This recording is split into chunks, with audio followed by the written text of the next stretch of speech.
Okay, let's get started.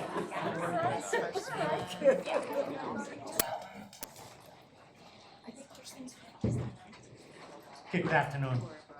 We got a lot on the agenda, so let's get started.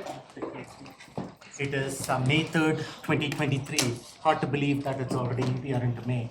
Time is 4:05 p.m. In attendance, Director Nelson, Director Melpacum, Director Daniels, Director Art, Director Jurgensen, Director Bankus is joining us remotely. Is Director Loma remotely too? Director Loma sent me a text that he is not feeling well and he could be joining remotely at some point in time.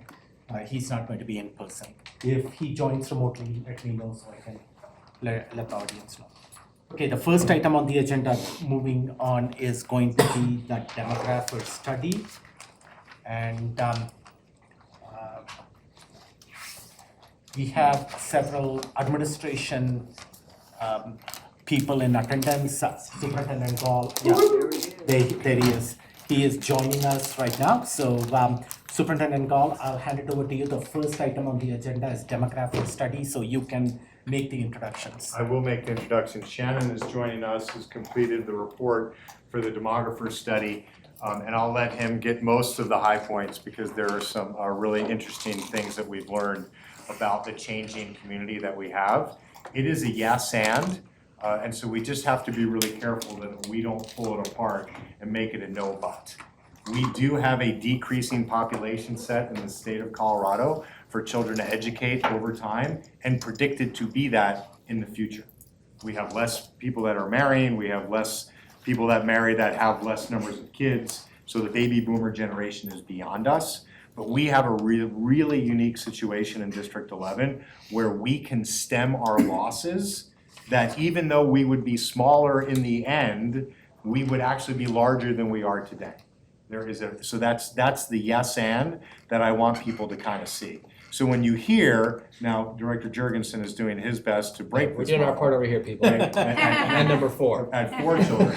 When you hear that the average family is now only likely to have 1 point something kids, that doesn't mean that we need to be a smaller district, because we still lose so many people in our system that this strategy of capturing the community of which we could be serving is really where we think the future of understanding our enrollment possibilities are. Shannon. Great. Well, thank you, Superintendent Gall. It's a privilege to be here. My name is Shannon Bingham. I own a company called Western Demographics. I've done the same thing for 40 years, so hopefully I've learned a few things. I was the first planning director of Academy 20 School District. I began my career in this community. I worked for D11 off and on for 20 some odd years and have worked for 200 districts, mostly throughout the West, mostly in Colorado, Washington State, Oregon, and Alaska. Love the Colorado Springs community. I'm currently engaged with 4 other school districts here doing demographic work. There are a lot of things happening in the school planning business right now. Basically, millennials and Gen Z kids, young adults are having fewer and fewer children. And we know this because they're telling us. I've recently done a literature search that shows Gen Z and millennial families, young adults, are pretty much saying we don't plan to have kids on an increasing basis. So we expect those generations to have fewer children than any generation in the last 100 years, certainly. And fertility rates have gone from about 2.2 children per family down to 1.6, and I'm forecasting them to go lower. We're not alone. Districts all over the West lost about 3% of their enrollment as a result of the pandemic, and a lot of things have happened where those districts are looking at smaller incoming cohorts because of birth counts, and we're just expecting fewer children in general. If the current trajectories hold, we would lose another 3,700 students over the next 10 years. So I've been charged to try to identify some mechanisms that are standards in urban school districts to attempt to recover lost market share, if you will. And not every child that lives in this community goes to a neighborhood D11 school. So there are some opportunities to recover some of those, and also keeping the students that we have is also a priority. As far as what has happened to us over the last 5 years, the bars on the left are the grade size 5 years ago, and the bars on the right are our grade size this school year. So you can see that in every grade, we have lost children, a couple of hundred, and I'm forecasting that to continue as these smaller cohorts, because of the smaller birth count and this lower propensity of millennials and Gen Z young adults to have families, as that moves into our schools, we'll have fewer children. These big 5 and 6 story apartment buildings that you're seeing being built all over town and all over the Denver metro area, those pretty much take families offline as child producers. We do not get children out of those types of buildings. Maybe we get 5, but for the most part, once a young adult moves into a housing property of that type, they're probably not going to have a family. And a lot of millennials and Gen Z folks, that's all they can afford. So there are some housing affordability rationales behind some of the decisions that young adults are making. Our birth rates have declined dramatically. And as these two generations continue to make decisions about families, we expect this downward trajectory to continue. And that's part of the reason why this district, along with hundreds of other districts throughout the Mountain West, are expecting fewer and fewer children and are exploring strategies to try to address that. So you can see that we have lost that 4,698 students during the last 5 years. And my forecast for the next 10 years, you can see that blue line that is sloping downward, is that all of the standard demographic, no intervention trends that are affecting us now would result in another 3,700 children being lost to D11 based on declining incoming grade sizes, a little bit of continuing departure to our adjacent districts, charters in our adjacent districts, CSI charters, and online charters, which are a fairly big part of our departure rubric. So what are our strategies for enrollment retention and recovery? Expanding the curricular pathways that we have started with our academic master plan. People are very loyal to STEM, they're very loyal to GT, they're very loyal to language programs. And the more of those that we have and the more that they cover elementary, middle, and high school, the more likely we are to retain students. Expanding preschool programs, we rank in the about 100 out of 160 school districts in Colorado as far as our percentage of early childhood programs. And if we could get to the top 5 or top 3 echelon, meaning we serve 7% of our clientele in early childhood, that would put another 550 early childhood seats in our district, and we could recapture enrollment by doing that. Offering more online programs, increasing the percentage of charter schools that we have. I'll show you a little bit of data associated with that in just a second. Homeschool augmentation. Our districts all over the West have added a little school where students can come take science classes, PE, music, and their parents can get instructional coaching on how to teach at home.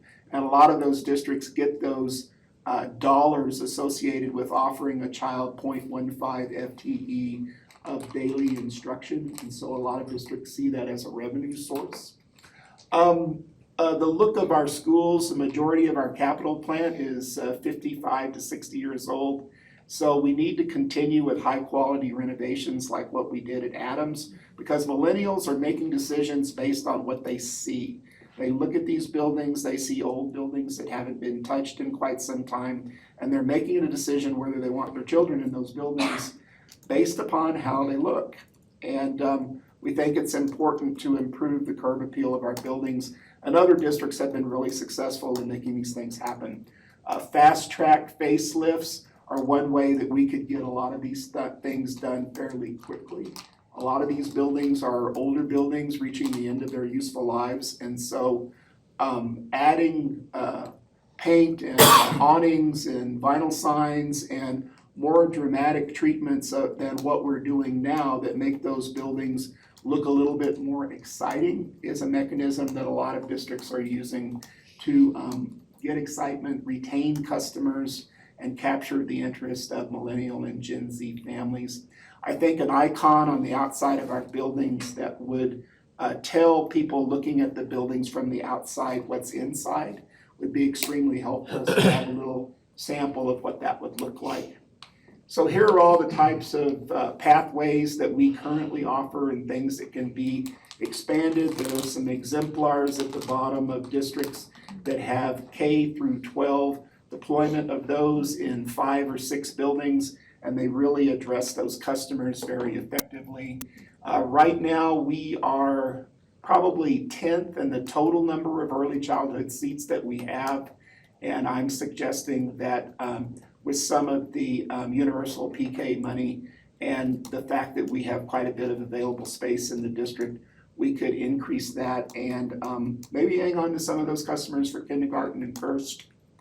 As far as our peer charter percentage, we are sitting at 6% behind those 10 peers. So you can see D49 up there with 46, Denver with 22. I'm suggesting if we were to go to about 12%, we could retain probably about 900 students, somewhere between 900 and 1,300, depending upon how many additional charter seats that we would add. And I'm trying to figure out a way to keep us from dropping below 20,000 students, because that's kind of a psychological threshold as far as a medium-sized district. And I see that happening in SY 26-27. I'm trying to come up with all sorts of ways that we could avoid doing that. We have 842 kids in online programs that are leaving us. If we were offering that here, or we were offering it as a regional service for the other El Paso County districts, that could be extremely effective.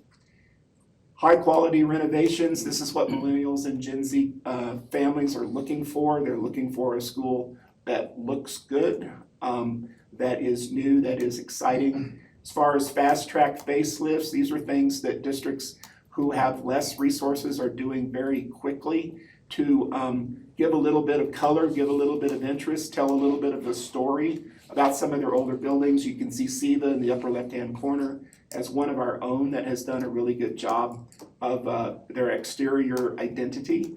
This could also be on the outside of every building, so that when a family looks at a building, they're just not seeing a brick facade with very little information on the outside. They can click on that QR code and learn about great teachers in that building. What does the program look like? What are some career pathways that my child could use as a springboard out of this building to follow their dreams? And if we got folks used to looking for this little symbol on the front of our buildings, every building that cannot speak could tell its story via this mechanism, and none of them can speak. So this gives us an opportunity to do that from the outside of the building. This is a budget of 3,700 potential additional students that I think that we could recapture according to each one of those strategies if we were to put a significant amount of energy into each one of them. And that would be the students that we would lose over the 10-year period if we were to really put a lot of effort into those various strategies. That's my presentation. This is just a recap of the retention recovery strategies, and I'd be delighted to respond to your questions and comments, and thank you so much for your attention. Okay, thank you. Thank you, sir, for your presentation too. So I just want to update a couple of points. Our forecast already for pre-K for next year is that we'll move up to 7th in the state. We already have, I think we started last year at 800 kids in pre-K, and we're forecasting 1,200 already next year on the support of the board in opening pre-K classrooms on a rolling basis, and being very strategic and loud in the region that District 11 is all in on universal pre-K. District 49 is not sure if they will participate in the first year because they want to wait to see if the state gets the money piece figured out. So it's a huge opportunity for us to message. And District 20, we are 3 times the size of forecasted seats in either D20 or D49. So the amount of energy that we have put into universal pre-K, thanks to Sarah, who is here or not here? No, she's not here. And through Tamara and all of the team to be able to get that. We still have growth capacity in that universal pre-K strategy. And then to Shannon's point about charters, with already one charter signed on as transfer, and then with another one going to contract negotiation. Can we go back to the capture slide? How do you recapture the 3,700 kids you lose? There you go. We are well on our way to already being committed to these strategies. And so I think, and again, I didn't know Shannon from a hole in the wall, and you actually did the last demographer study as well, right? I did. Right. And so I want out in the open, this is not us trying to get an answer that fits the strategy that we're trying to push, as community is sometimes not sure of how we say we're gonna get the numbers that we're gonna get. But we believe with this level of focus, of which we are already committed to and expanding those opportunities, does the best that we can do given the situation that we have. And then if we can just get the Jurgensens to teach everybody how to have more kids. Go Jason. Questions, please, for our partner. Okay, thank you, appreciate it, and I will turn it over to the board, but before I do that, my first question to you would be that you did this 5 years back, pre-COVID. What have you seen pre-COVID now that you have done it again? Anything that you have gathered from what you presented at that time to the board pre-COVID to right now? Have things changed from your initial forecast at that time, because of COVID? I was pretty accurate last time, although we did lose kids to COVID, and we have had a shift to more online learning nationally. But other than the fact that we had that one market share adjustment, my forecast has been pretty good. But again, we have lost a significant number of children to online, and I think we have one district that is sponsoring like 8,000 online seats. So we have a lot of online education in the state now. And what COVID did was it moved us 15 years toward what I call the Star Trek model of education, where a student is in front of a computer terminal being taught by a teacher in a remote location. That much transition happened in about 18 months.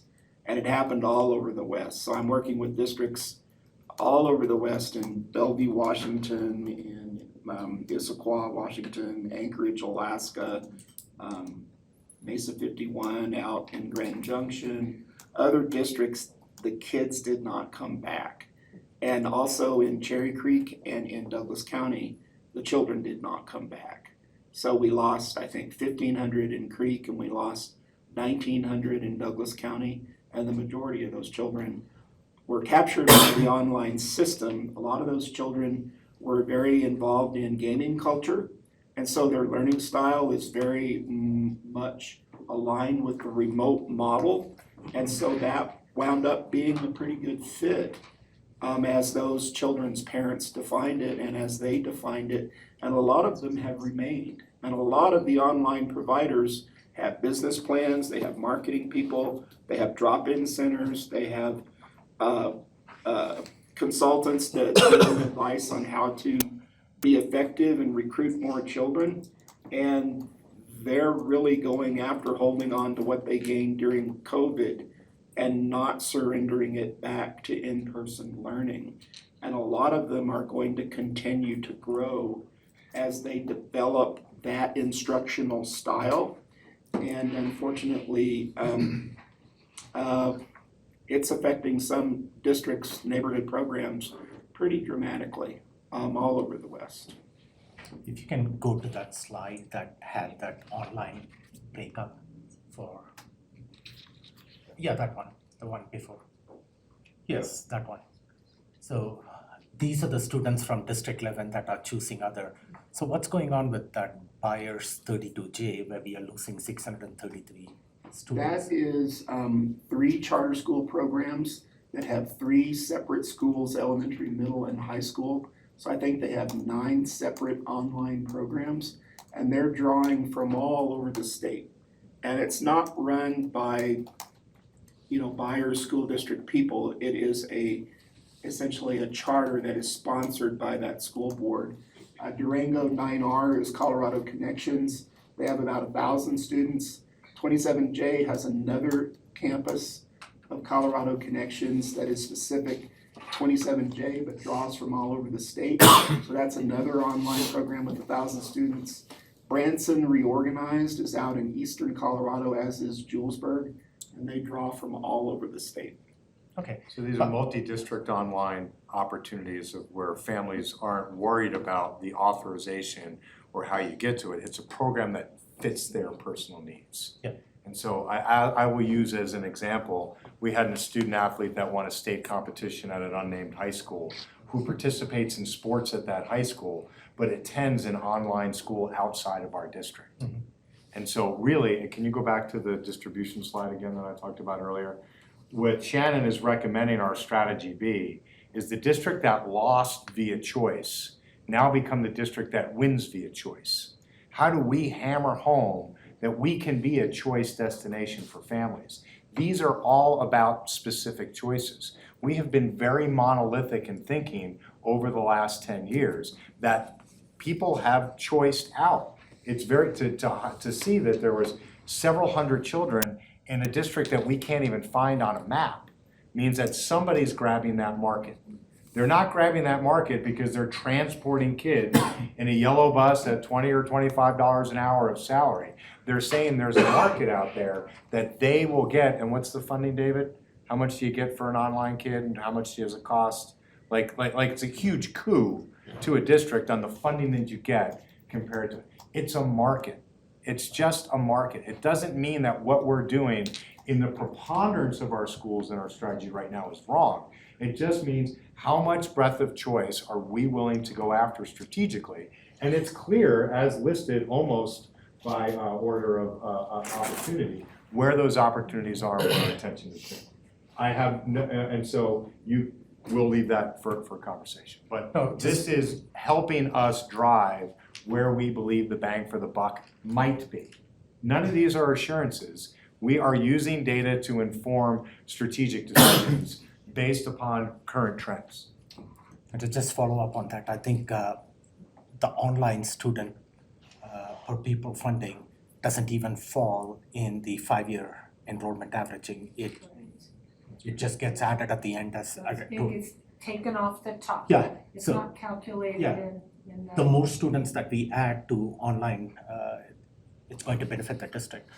One of the choice we do offer is Spark Online. So what is it that we are not able to provide at Spark Online now that students are, because Spark Online even provides a hybrid option where students can go in there for a day a week, but what's Bayer's offering that they are 633 students in our community is choosing to go to. Sometimes it's flexibility. You know, we have heard even from members of our own, it was either the DAC or I think it was the DAC.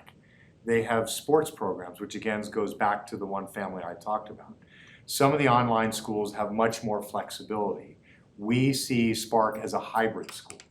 It's not a true online school. It's a hybrid school because we certainly value what you get from that experiential and face-to-face opportunity. Click and Brick needs a little bit of structure around it. I can't have the brick days be at 8 p.m. to 10 p.m. because you're done with your skills hockey training. We see a lot of families that pick these online schools are families with very unique needs for their students. So it's a big number when you look at that one district. Sometimes it's not a big number when you look at what that loss is. But we believe that we have the flexibility in our current programming to be expansive in how we communicate that as a space for families. That one member of the DAC literally said to me, you want to find 50 kids? Give me an online school, I'll introduce you to the hockey club. Because every one of those kids goes to an online school because they're that committed to their sports opportunities. And they need an education. So they go for the most flexible opportunity. We have the Olympic Training Center in our boundaries, so Thank you very much. how many of those students are, set up? Sounds like a great opportunity for us to come back with the board with a potential partnership with the Olympic Training Center. Yeah, definitely. Again, we talk all the time about doing our business inside our borders. That's a great observation. Back to Daniel. What about an offering that goes past 5 o'clock? What Yes. if you offered, we have adult and family education, there are students that are doing at night school, and that could be an offering as well. And there's also my question of So if a student is having some type of learning disability, they're online, where do they go to get that resolved? Because that could manifest while they're in front of the computer. I mean, we could hide it a little bit sometimes, depending on how savvy they are. But if there's a discovery, what happens with that collection? We seek to operationalize the AMP in a way where every family finds a pathway. And that is on us to continue to bring those opportunities on whether it's learning disability families or whether it's students with disciplinary challenges over time. We're building that. We're very proud of the work that we've done to date. Even the dyslexia programming that just rolled out is a subset of the AMP.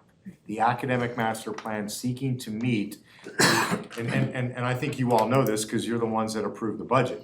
You can cut this 1,000 different slices, but you can really only manage about 10 different things, span of control. So how do we take 1,000 different school choices that a family would pick and clump them into 10 things that we can manage? And so is it just dyslexia program, or is it learning disability pathways, of which dyslexia happens to be the strongest center of that? But that we have add-on services at some of our clinics and some of our targeted supports sites. Because we can't just be the one, every time we try and think that we got the one answer, the exception shows up in the doorway. Well, and that's part of actually, I think you guys call it a design, whatever.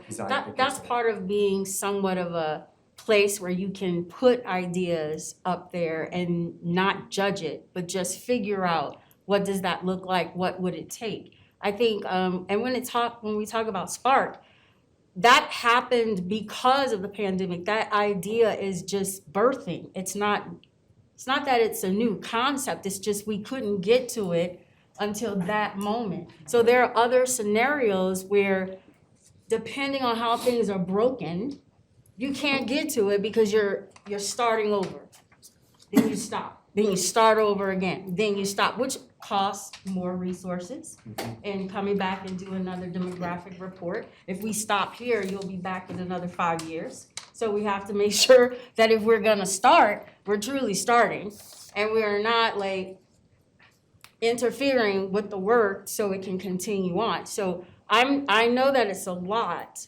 And there is no way to say that we should do all of those different things. But it is going to take a design lab of what we are truly working to accomplish for the next 5 years, so that we are legitimately saying, we know we can do these. We know we've got that. But again, if we're behind the eight ball, Spark is behind because it just manifested. We've been knowing about online schools for what, at least 10 plus years? But we just got there. So that's part of why it shows up the way that it does. And I'm just looking at, the students who do need a little bit more, students who need a little less. That's why I was saying with the PE credits, I think it's fabulous. I've been knowing students on, national teams or whatever for years, and they were saying the same thing. Why do we have to come to a building and take PE when we're doing this thing for 2, 3, 4 weekends a month? You know what I'm saying? So I think it's important for us as a district to really like hunker in and also get the rest of the staff member. We got to be on the same page, because if we do this again, it could cost us a lot. We agree. We like the coherence and alignment that we're seeing from this study in the strategies that we pitched over the last year that are rooted in the academic master plan already. Yeah. The idea of seeing that the second top vote getter for potential retention goals comes from Pathways, which was an existing strategy of this board prior to my coming in and Tamara joining, and we feel the great energy in the operationalization, that's a big word, of that document. That becomes center to everything we do. And as we get to meet our other guests, that is the original core document that we shared with them. How is it that the academic master plan becomes the roadmap to the future for this district? Bond, COP, whatever it is, that's the document. Bringing those pathways to life. Nicole's not in here, Nicole helped build the brief to tell the story. It didn't mean that the idea wasn't there, but every time we bring up the academic master plan, we bring up the same series of slides, and we use the same methodology of, if this is where we have an investment of a pathway, where should that be building to or from? Those are conversations that we continue to have. We're so excited about an IB pathway being completed in now pre-K to 12 from Steele to North to Palmer. Awesome, one down, probably 8 or 9 more to go. And now the next work, and I appreciate the shout out to the design center, and Tony Carr's not here right now, but he's the one leading the middle schools through a middle school redesign through the design center, which actually have to answer, where do they fit into that pathway? Because we got 2 arts, 2 STEMs, a couple of experientials, and we're gonna, as Shannon would say, if I don't come up with an answer on what happens to a Montessori family after they leave the 5th grade, they're gonna make a choice.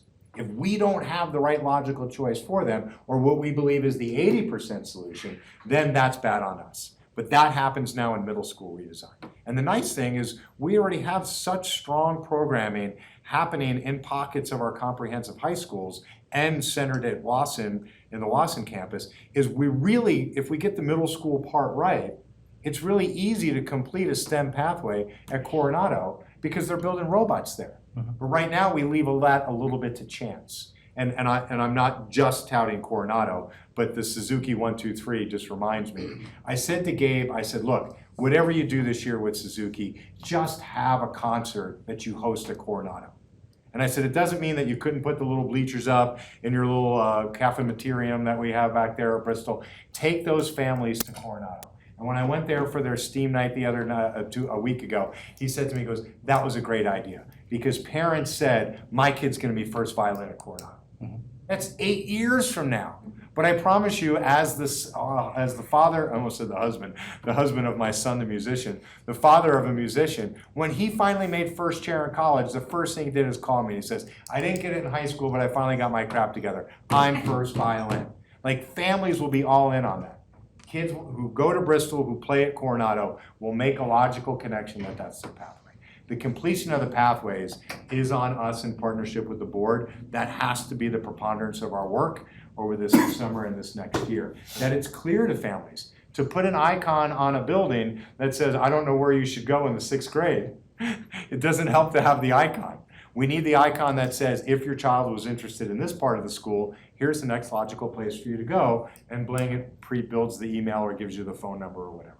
We can do that, and we're super excited about the demographer study giving us these actual strategies to be able to decide collectively with the board and our community what's the right way to align our resources.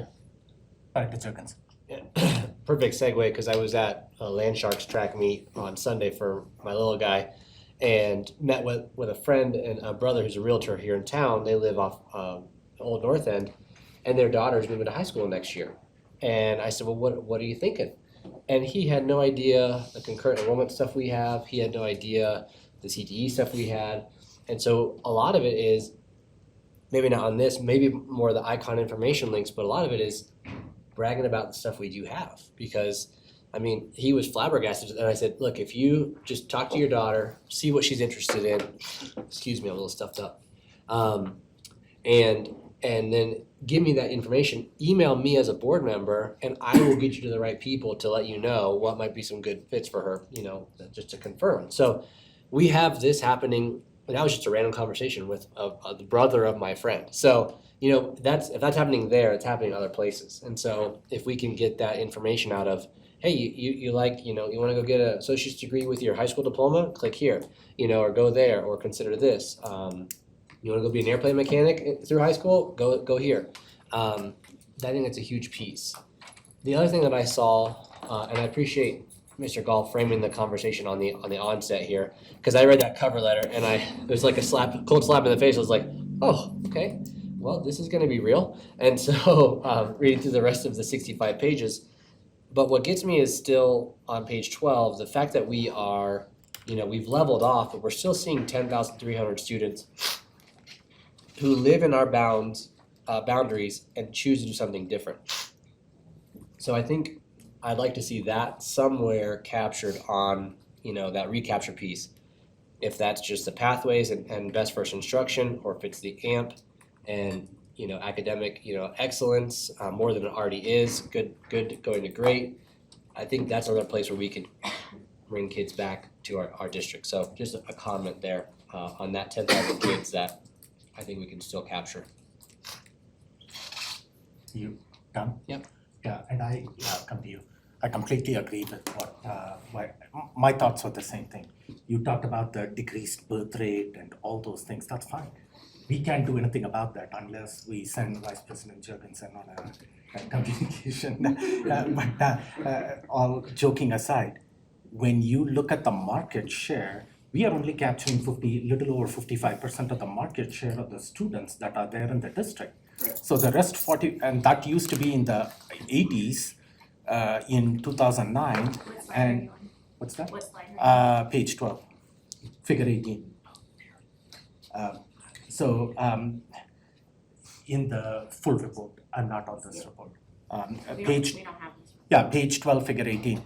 It was in the high 80% in 2009, and pre-COVID, we were still in the high 60%. And now we've dropped after COVID to, and this is 2 years back data, to the mid 50s. So there is students that we still can capture within and that's what the choice provides out there. So. Yeah, my question, kind of the same train of vein of thinking that we have 10,000 kids choicing out, and you say we're gonna lose another 3,700 in the next 10 years. How does that play into then the birth rate? Like, we need to adjust because you're saying we're gonna lose more kids that we live in boundaries, but then how do we also, do we need to start adjusting and saying the number of kids available is also decreased? And so is that captured in here as well? It is part of the 3,700 decline. Okay. So basically, we are looking at having less fodder available to us, basically. But we have a 55% roughly market share. So there are 10,000 kids out there that we could conceivably get back. Now, we know that we're not going to get all of them back. But I think that as we continue to decline in the total number of children available in the community, even though the community is growing, but we know that we're going to have fewer kids just because of behavior of millennials and Gen Z. We need to go after those 10,000 kids that are making other choices. And, part of what I was suggesting by showing this, which seems a little frivolous, it gets back to what Director Jorgensen was saying, that his brother wasn't aware of what was available in that building. And millennials get everything through their phone. All the information about this district and buyers that's doing online programs, somebody found that on their phone and went out and pursued that. And then put resources out there to make sure that you get captured by that. But I can point my phone at that little icon and launch the district website immediately.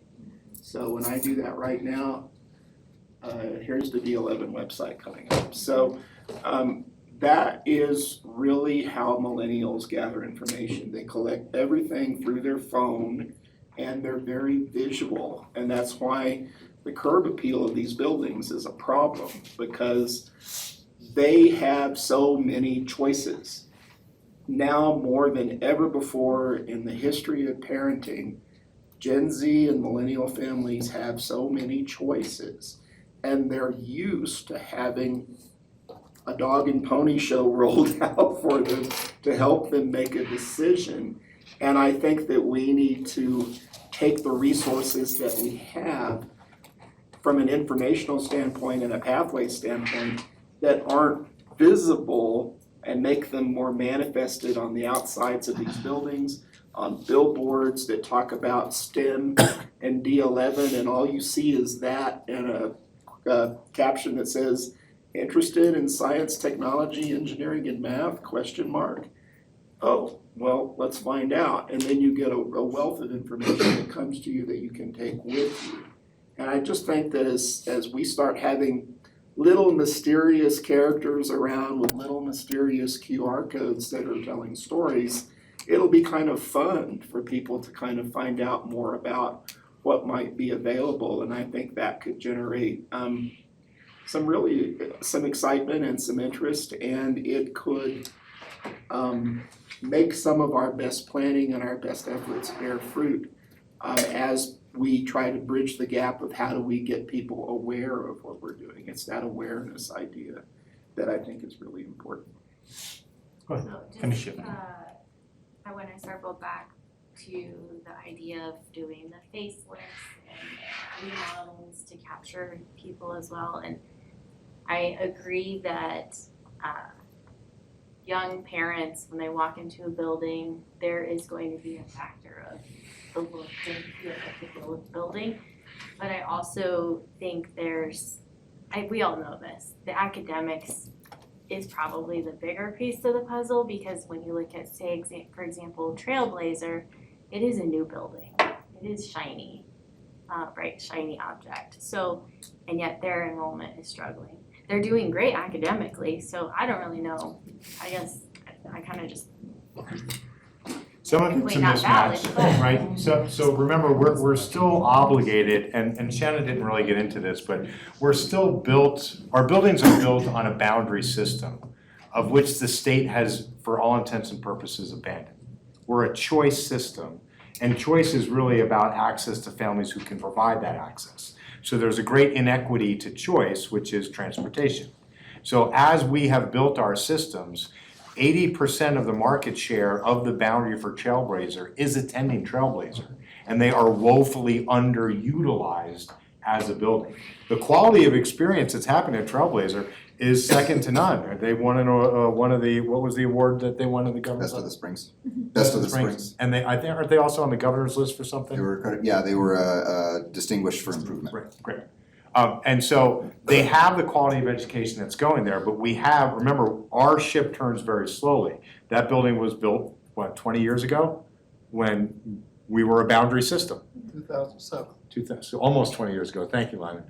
Lyman is our historian, by the way, if not my personal strategic advisor.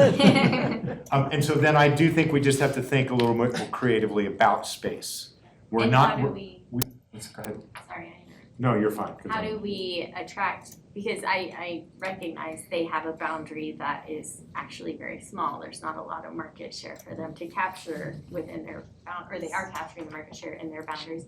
So it has to be more than just a pretty building to get people from another neighbor district to come down. Sure. Or, the surrounding schools that are our own district are also doing really great things. So I just wanted to make the point that, a pretty building isn't just the answer. And I know you all know that, but I felt like it should be said. Yeah, I think particularly in our choosiest neighborhoods, the beauty of the building is least important. But I do think, to Shannon's point, in some of our neighborhoods, we can be immediately outclassed by a brand new building when it is a 40 or 50-year-old building. Some of our buildings are in inexcusable shape. Hats off to our team for keeping them functional every day. I have been in every one of our buildings. Never once have I felt that the building is unsafe or not in condition for teaching and learning. But I've also been in neighboring districts, and sometimes I just go, wow. Yeah. Wow, that's something. So, are you done with the thing? I was at Chibita SAC and PTA meeting yesterday, and there were a room full of parents talking to, providing feedback. And a lot of the parents there were choicing into Chibita and going back to what Director Nelson was talking about, and they said to me that they chose into Chibita because of the academic strength of that program. And they said, if my neighborhood school had the same strong academic program, I wouldn't be driving all the way to Chibita. I do that because as a parent, I have a choice, and they are choosing to drive in there. And that's what I provided that feedback to them, that is our eventual, goal, that we want to provide quality neighborhood schools. right. at every And school. the But counter right now, to they that- make the choice because of the strength of that. Right, and the academic only counter to that, which of course you can't force, because every one of us as parents has exercised choice. Yeah. One, we buy into neighborhoods if they're boundaried, or two, we provide transportation. But really, if you want to turn around a school, you can keep families who see that academic achievement as the goal and be a part of that SAC to help turn that school around. Constantly chasing the open seat of achievement is what actually creates inequity of choice. And so you can just look at Mitchell High School from a reconstitution, the highest number of families that choose out inside our system is from Mitchell. And the highest flow out of our system from high schools to neighboring school districts is Mitchell to District 2, right? And so now we're working very hard and see very promising numbers for our 9th and 10th graders, which are the inherited classes for our Principal Smith, to actually reconstitute that school and move it in a new direction. But we are still suffer from a reputation of don't go to Mitchell. And we're still having to justify investments at Mitchell for some members of our community. So this to me is just another data point of us getting to clarity around the strategy of the district. And what is nice is it is so complementary to the AMP that the district is already committed to, that it now gives us the refinement that says we don't need to open the Doohickey School. Doohickey's is not the choice space that we need to be. This is the choice spaces that we need, and we balance that against the feedback that we got from our AMP World Cafes, of which we still have all that data, such that when I come in and say we're into Doohickey schools, you all say to me, no, really 3 years ago, we decided it's widgets, not Doohickeys, right? But and again, every one of these decisions, to Director Daniels' point, takes time and it takes resources. I'm very satisfied with what's happening at Spark Online. It is a hybrid school. We have great belief in what that will become. Has it gotten there as fast as we hoped it had gotten to? Absolutely not. Particularly not when you're trying to build a high school out from within an elementary to a middle school. We have no standalone programs that are K to 12. Trying to build a K to 12 school, even though it's in hybrid space, is an immense amount of work. But we do have really strong data that's showing us that there's a core group of people who love that school. And they would be greatly upset if we said, well, you know what, we asked for 400, you got 350, you're closed, right? We have to give what I call kind of a hold harmless period of how long do we think it takes for things to get there. We made staffing adjustments at Spark this year to be reflective of we can't throw good money after bad. We found overlap opportunities with some of our other digital schools that we can share resources without diluting the experience. But on our pathways, we have to be intentional, and you've seen in the work that we've done that Tamara's helped lead, we do usually a 3-year phase into every idea. Okay, we're gonna think about it, we're gonna put it in place, and then we're gonna measure it over time. Nothing happens overnight. World languages that we're bringing to bear that you'll see later, that's today too, right? When you see some of the things that will happen in our next work session with our special populations, what's happening with ELL, what's happening with our dyslexia program, all of these things we put in place, we get a really strong plan, we measure over time, we feed that back in, and we make the corrections. It's an exciting time to be in the Colorado Springs District 11. Yeah, absolutely. I would just add really quickly to the online piece of it. We know what we're doing very specifically with Spark Online is in alignment with what we believe and what we're trying to accomplish across the district. Marching band. The marching band, yes. And we should all hear that. But also, like, it has to be, that alignment with instructional philosophy, online education solely. You mentioned the hybrid way we're doing Spark Online education. At the elementary level, specifically at the early level, it is very difficult to have a full online program. So we also have to stay true to what we know is like best educational practices for students. And so I think it's the balance there. Okay, Director Daniels, you had a question? Yes, so Mr. Bingham mentioned having the QR code or so to ask or to give more information, which remind me, weren't we supposed to do exit interviews for educators and families? And if that is still happening? I thought we talked about that some while ago about just capturing that information as to why they're leaving.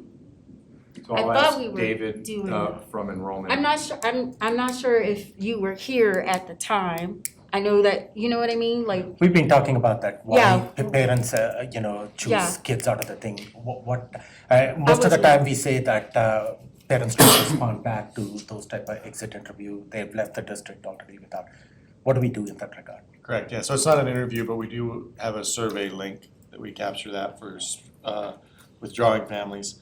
And it is generally it's either very, very general information, like we're moving or moving out of state, or it's highly, highly specific to one program, we didn't like this one thing. It's hard to capture, so we get a relatively low return rate on those, but we are doing that. And we also do an employee exit survey in partnership with Phoebe's office. So Yeah, those and- two things are in process. Yeah, that might be where I was processing. I know for sure we do it with employees, but I wasn't sure if that question was posed to the parents. And I know they're not gonna tell you their true heart. I know they're not. But I just wondered if we were still in that conversation and what that looked like for those numbers, basically. So, and I thought it was before you came with us, kind of. It's been a topic of conversation for a while. Yeah. Hopefully you're still doing it even though the response rate is very low. Yeah, go ahead. And then does Director Bankus have any questions? Let me know if she has. Director Nelson. I just had a question about, so you predicted we would lose about 5,000 students in 5 years, or we did. And then now it's at least a little better of a prediction at 3,700 in 10 years. Is that because you are factoring in the choices that we already have been making of the pathway schools and we already have brought in some charters? Or is it that, I guess, what went into the decrease that you saw coming? We're bottoming out to a certain extent. So if we were to stay on a percentage loss per year trajectory according to the prior projection, we would lose a bunch more kids. But there's a correlation to the birth rate that shows us having a little bit more of a soft landing. And and there's a certain amount of equilibrium success that the district has had with some of the things that it's already doing that are integrated into the forecast based upon our success over the last 36 months with slowing departure. So what I'm showing with the 3,700 loss is those trajectories continuing forward. And so the summary of the things that I think we need to do attempts to say these are additional efforts that would need to be undertaken in order to try to keep those 3,700 kids from leaving over the 10-year period. So that's what I'm trying to suggest is that we hold those kids. We may very well have a similar market share, although market share has also kind of sloped off and bottomed out. And at a certain point, you reach a percentage of students that want to be educated in their home neighborhood. And I think we're getting pretty close to that now. But I still see quite a bit of departure because of the incoming grade sizes, a reduction in enrollment, and then a little bit of continuation of some of the departure dynamics. So it's a combination of the millennial and Gen Z generations having fewer children and the low preschool age cohorts that are there now that are going to come in the kinder and first and so on and so forth. And then the smaller elementary and middle school grades that are sliding in the high school, that's going to affect some of our high school grades as well. So I've looked at the west side with some concern because we have some grade distribution things happening over there that will probably result in Coronado getting smaller. And so I've thought about some of those things as being of concern for master scheduling reasons and course offering reasons as we kind of settle out and stabilize. But again, some of these parts of the community are going to get pretty small. You say that just as the Coronado principal is walking into the thing. So that Coronado is going to get smaller. And that will happen in about 5 to 10 years as the millennials, Gen Z's kids age. Yes, So it's a matter of 5 to 10 years. And what's being built on the west side will not foster young families. The new housing that's being built over there. And then most of our downtown apartment buildings, even though they're proximate to parks and open space, are going to be mostly single professionals and couples that are professionals. And they're going to use those parks for dogs. So I think that I explored that very carefully. I see it happening elsewhere where those types of properties just are not fostering a lot of children. You done with your questions? Go ahead, Director. Finish. Thank you. So you mentioned regarding school renovations that significant bond funding would be necessary for the district to get out in front of the enrollment decline. How much do you think, I mean, up there you have 300 students might be brought in for fast track facelifts, 300 might be brought in by high quality renovations. And certainly the bond is part of the question for us and why we're having the academic support plan discussion. Any further observations on that, or the potential if we don't do that, how many additional we might lose? What I'm suggesting there is one Adams every 1 or 2 years. So do a project the scope of Adams every 1 or 2 years. Now, I know you probably don't have the resources to do that out of your pockets. So, but if we did one Adams a year, I would think that over time we could, without doing complete and total scrape and replace programs, we could improve the quality of our existing facilities and significantly improve the front ends of the building, which tends to be the thing that is very effective in keeping parents interested. Because most parents really, unless they're a volunteer, don't really go deeper into a building beyond the front office in most cases. And so I think that those projects like Adams are incredibly effective and are incredibly cost effective in retaining enrollment. Conversely, other districts, I would use Bellevue 405 as an example. East of Seattle, they replaced their entire capital plant over a 20-year period using 5 bond elections. And that district is identical in size to our district. So they're also in a climate where a lot of those buildings have wood frames and wood rots, and everything on a building in that climate has a less extensive life than buildings in a dry climate like what we enjoy here. Nevertheless, that district did scrape and replace their entire capital plant. They are the south half of the Microsoft campus also, so they have rather deep pockets, and their financial capacity to do that was adequate, whereas that may not be the case here. Okay, one follow-up question. You didn't mention closing schools, the impact of closing schools or consolidated schools at all. Any thoughts on that? I do a lot of it. I work for districts all over the West, and 6 of them have me currently working on school efficiency studies that have the outcome of potentially closing schools. I've recently closed schools, worked with districts to help them close schools in Colorado where they needed to do it for budgetary and staffing reasons in order to continue their current level of service. But some of our schools that are getting down into the 1 round range in other places might be a candidate for consolidation, meaning 1 classroom per grade level. But it's my understanding I wasn't asked to really explore that, so. But again, it's the enrollment forecast kind of shows the schools that are small, and in the 60-page report, toward the end of that report, the small schools in the district that are the smallest schools that could be considered candidates for some sort of combination, they're listed there in the event that you wanted to go that way. And I have preserved a certain amount of my budget for further research as requested by the administration and the board as we go through this discussion and discovery process. So I'm delighted to explore other things if you would like me to. I don't think anybody wants to close schools, but sometimes it needs to be done. And I think that if we aren't facing that fact, then we're just continuing to ignore reality. But I appreciate that. Thank you. Thanks for the feedback. We certainly think that that's when we have the follow-on conversation here with this idea of an academic support plan or a facilities master plan. That has to come into the conversation when we go to our community. That was part of the last FMP, which was the consolidation of small campuses into newer buildings for an economy of scale.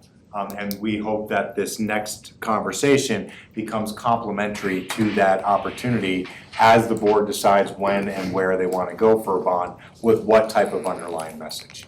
What we're excited about is we have clear direction that's supported by the study that says, let's go after the things that are already on our docket, and then let's see where they bear out. And if they don't, or even if they do, and we still continue to lose based upon the changing nature of our society, then what we have is data that tells us that we need to do this. Having put our best foot effort against the academic master plan gives us a stronger position to go to our community that says, I'm sorry, we're at, what do we call it, 9 middle schools? We seem like sometimes we call it 8, sometimes we call it 9 middle schools that are running roughly 55 to 60% utilization. That says, I wonder if there's an opportunity. Now, there's a cost associated with that because even though there are dollars saved in closing a school, there is trust lost in closing a school. I don't know how to put a price tag on that. Right now, we believe in the shift of a new administration coming out of COVID, being doubled down on everything about the highest quality instruction that can happen in every one of our classrooms, that the juice that we want to squeeze is on that, not on the pennies that can be saved by pushing 15 kids from one classroom into another classroom to get exactly 25 in every room and a maximum efficiency in the building. But it is something that's going to have to bear. Because it's such an interesting conversation of how you manage a portfolio, because I saw Travis over there. And when I see Travis, I think about energy. And I think about our utility bills. And I know that every time I say 55% or 60% capacity in a building, we're wasting money all day long. But the amount of money that we're wasting compared to the amount of trust that we might lose with our community if we went after an 85% utilization requirement of every building, I don't know if that's the direction the board wants to go. But we're happy to move forward. You put that really well, you summarized it really well. The hope is that if we go with all these choices that have been put into place and the focus on quality neighborhood schools. Continue with, because Yeah. most of the, Neil, I could literally Exactly. say every And one of that- those is in yeah, our academic. Quality master neighborhood schools and the best first instruction, we can get some of our schools back increased enrollment. We saw that even in some of our elementary schools this year. And hopefully with stamping that footprint again, that we are all about quality neighborhood schools. We are all about best first instruction. We are going to increase academic outcome for our students. That's what our parents want. That's what my takeaway was when I talked to the Chibita parents yesterday was.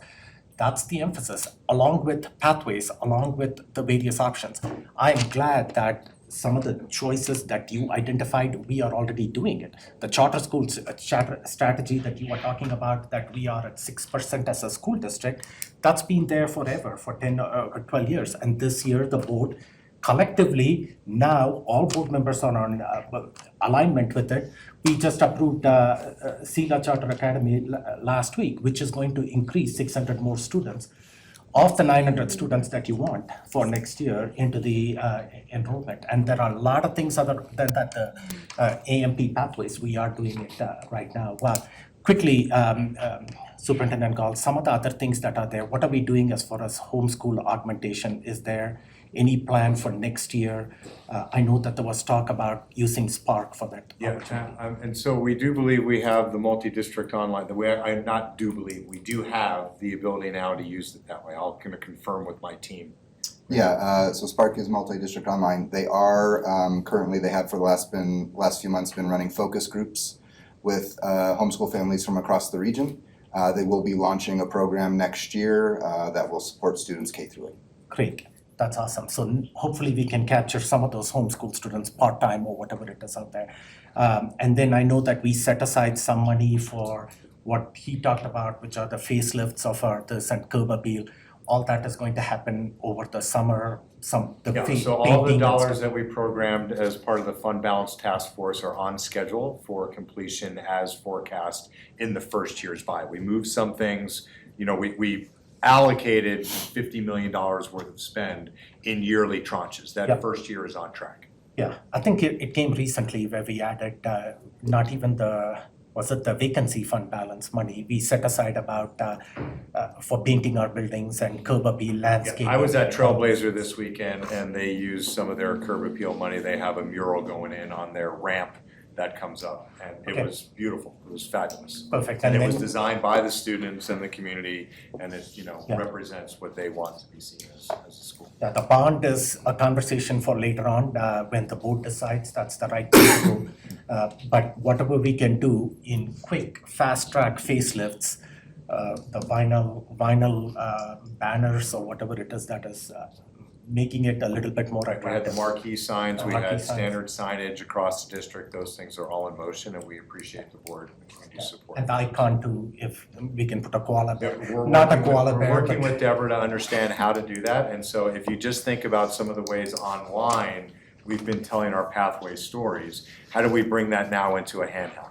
Yeah. It should be pretty easy because we have a lot of that basic structure built, but we're gonna have to become experts in how some of those things translate online, in your handheld. Maybe we can have a student design an app for us. Any high school leaders in the room that could help us with that? Can you send this or post this presentation to board docs? Yes. Since it's not there. Yes. So thank you. With that, thank you for the Thank you. report and thank you for being here to present it to the board. You're most welcome. Okay. Thanks, Shannon.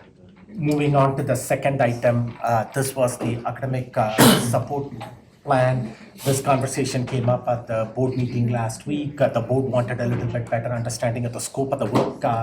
And this is looking at the facilities master plan with a fresh set of eyes, this time as a supporting piece to the academic master plan. And I love how it's being framed. That's just my personal opinion. It's an academic support plan.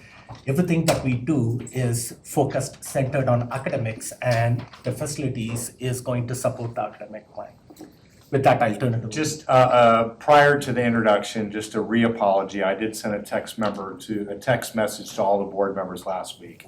I was not feeling well and I got snippy as we got to this conversation. I thought we were having a straight conversation about making a budgetary adjustment. I didn't know that there were still open questions on the need for and the expectations of the academic support plan. So I apologize again to the board and to the community who may have heard some of that snippiness. I don't not feel well often, but when I do, I realize that I should probably just take the day off. I have a team that can back me up and do it, so my apologies. Secondly, my thanks to the flexibility to both Doug and Patrick to be able to come here well outside of the scope of the way that we've been building this relationship as an educational opportunity for everyone to understand where we started and where we're trying to get to. So Chris, any further introductions? Yes, thank you so much. Hannah White is our internal district architect, and she is the project manager overseeing this endeavor. I'm gonna have Hannah give you just a snippet overview, and then we'll turn it over to the team. And I would like to acknowledge that Jennifer Hoteling is here, and she is our interim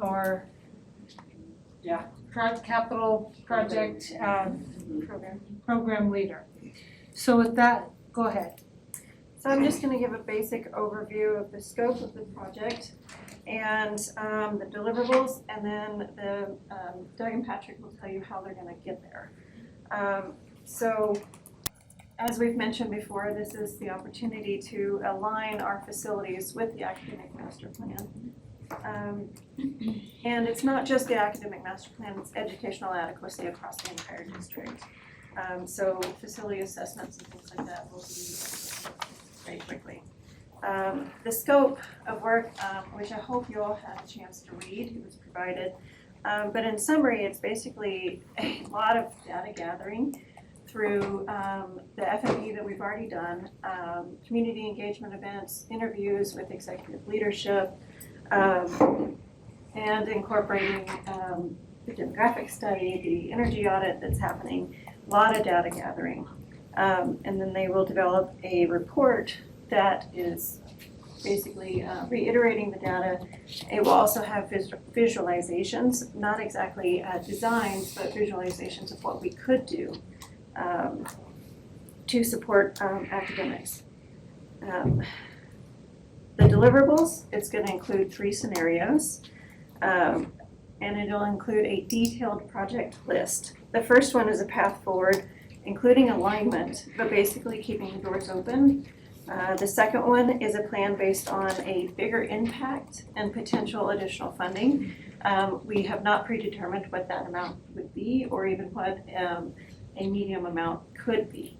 The third is a plan based on all of the wish list items that we have across the district.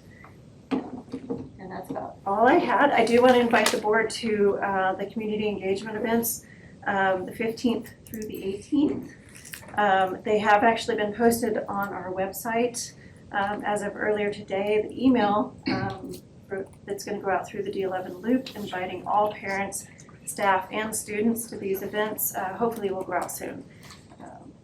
And then I'm going to turn it over to these guys. Before we turn it over to Mr. Patrick Davis, I do want to let everybody know we did compete this through a very competitive process. And Mr. Patrick Davis is from Perkins Eastman, and they have partnered with RTA, a local firm that we do have a vast experience with. One of the things I think is important is that this outcome, this deliverable, will help us scope our annual projects with the mill levy money that we have. It'll also allow the board to decide whether they want to do some of those fast track projects or maybe just some COPs, some major renovations like we did at Adams. It'll give us a pathway to figure out what way we want to go. So right now, I would say that Jen Hoteling would confirm that most of the big, heavy, deferred maintenance projects have been completed. We have an endless amount of things that need to get done, but this deliverable will help us right size what we need to do to align with our educational environment. So with that, I will turn it over to Mr. Patrick Davis. Thank you so much. Great. Very excited to be here with you all this evening. Excited to talk about this project. So first off, I'm Patrick Davis with Perkins Eastman. Doug Abernethy with RTA. So I'll just start by saying, I mean, it's great to actually through the last conversation. Because one of the things I'll say is, you know, Doug and I have been doing this work for too many years at this point, but often facilities work leads academic decisions, right? So it's like, we need to do something with this building, what program's gonna go in there? You guys are actually ahead of the game. So the academic master plan you've developed actually should influence how we think about buildings, right? That's the process it should follow. Thinking about how we would deliver instruction for kids, then how does the building support that vision? So you guys have done step one of that, which is rare, quite frankly. Often we do, think about facilities and then program. That's really the backwards way to think about it, and the way you guys are thinking about it is really how you should think about the work. But we're gonna talk through a few things. We're just getting going on this, so you're not late to any of the conversations. This is really one of the first conversations we're having, but today is gonna be an intro into the sort of process or thinking. We're gonna leave the bulk of it for conversation similar to the last session, so we've had some good, robust conversation. But I'm new to the district, so I'll share just a quick intro on who we are, talk quickly about our approach, and then, like I said, leave a lot of room for Q&A. So Perkins Eastman's a global design firm. We've got 24 offices across the world, as I'll show you here in a second, but K-12 is one of our biggest practice areas, so it's one of our most mature practice areas. We've been doing K-12 work for over 40 years around the world. Includes 600, or actually probably closer to 800 projects at this point. But we've also done master facility plans, facility master plans all over the country, and actually internationally as well. So thinking about how to develop a long-term vision to align education and programs with facilities. We're really focused on optimizing buildings to reduce some of the costs that Superintendent Gall talked about. So we're really proud of the fact that we have the 2 highest lead for schools projects in the world. So thinking about how to leverage those first cost capital projects into long-term savings. As I mentioned, we're a global firm, so we've got 24 offices around the world. We're able to bring those learnings from every single office, every project we're doing, whether it's in Boston or Austin or Seattle or Washington, D.C., bring that to a local context. But it's also important we understand we don't bring any prepackaged ideas to any big projects. Our first process before we start developing, putting pen to paper, is really trying to understand the vision and the goals of each individual district. Each district is very unique, and we want to make sure the solution that we recommend are responsive to your vision and your needs for every single culture that we're working with. But the reason we brought in Doug, as you can see in that map, we don't have a presence here in Colorado. Doug and his team have been doing amazing work here in the region for, I don't know how many years, you've been operating, 20-something years? We're almost 50 years old. Yeah, 50 years old. And, recently did the safety and security assessments, so have been in every single building, which is a big part of this understanding, the existing building conditions. So Doug and his team was a natural fit, and we were sort of in the dating phase of teaming up. It was, honestly, we were finishing each other's sentences, so it was just a very natural fit. We think about the work, we're part of many of the same groups and organizations nationally, so it was a very natural partnership for us to come together. So excited to partner with Doug and his team and really learn about the local context here in Colorado Springs, and specifically in D11. So as I mentioned, you guys are starting with more data than we probably ever started with on a project like this, which is really exciting. So to start, the great academic master plan, thinking that's already gone on the district is really, really important. So understanding those needs and what makes a great neighborhood school, what makes a great pathway, and how those pathways sort of feed from elementary schools to high schools is really, really important. But as we think about those pathways and programs, how do the buildings support them? How should they be supporting these, the academic vision of these pathways and programs? And what makes a great academic school? I'll use this word a lot, but how do we think about intentionally design in spaces that really support programs? You could do a CTE program in any space. It could be this building, this room right here, but it's very different when you're walking into a CTE space that is very intentional to that pathway. Kids and families can see, oh, that's where I do carpentry and I can understand how woodworking works, or I can understand how robotics can come together. So understanding those needs from a built environment standpoint to deliver those pathways and programs is really part of our chart. So it's taking this big academic vision for the entire portfolio, thinking about it at the portfolio level, but also at the site level of what's needed to actually deliver these programs in an effective way so that students and families feel confident that when they're starting these programs, I have the spaces needed to really support that. You all have done a lot of work on the facility master plan. I know that was a recent project, and that work, as the team has mentioned, has done a lot of great uncovering of some of the deficiencies and challenges from I would say maintenance and operations and capital improvement needs. That's important, right? So having an effective operating school is great. I mean, Superintendent Gall mentioned he hasn't gone into a building that's built unsafe. That's fantastic. But other times where it's operationally disruptive, for HVAC not to work, where kids are learning in classrooms that are too hot and too cold. Those are important, pieces of data to think about sort of the total ecosystem of improvements that we need to make. So we don't want to lose sight of that. There's a lot of great data existing in that original report from a few years ago that we could take and build upon. Doug and his team have already done amazing work to really understand the safety and security of the facility. So how do we bring that together with all these things? As a parent, one of the first things I think about, obviously these days, is the school my kid is getting dropped off to safe? Are they going to be safe? It's the decision that every parent makes every single morning as they're dropping their kid off. We need to make sure families and communities feel comfortable and welcome in an environment that's going to support them both, socially and emotionally, but also from a safety standpoint as well. So what are the things that need to come together to make sure every family, no matter which school they're going to, feels safe and welcome? And then the last bullet is something we're going to be capturing in the field, which is something that isn't existing data, which is educational adequacy. Hannah mentioned this previously, but I'll define this here in a minute. But broadly, it is how well does the building support a modern learning environment? So, the facility sort of conditions assessment is really looking at the assets, it's looking at groups, HVAC systems, brick and mortar. What we're doing here is how does the design of the building support that program, support that academic vision, and support the needs of the students. So, if the building was built in the 50s, teaching and learning was very different in the 50s. There was lecture style where kids were lined up in rows of desks. Classrooms are more dynamic now, so does the building support that? So the way we do that is through what we call an educational adequacy assessment. So we, as a firm, we have a partnership with the Drexel School of Education. We've done some really large research grants with them to really try to uncover what makes an effective school building and how does that tie back to the student experience in that classroom, not just from learning math or learning English, but how does it make them feel as well. So We have a really robust evaluation system that we're gonna be doing in all schools.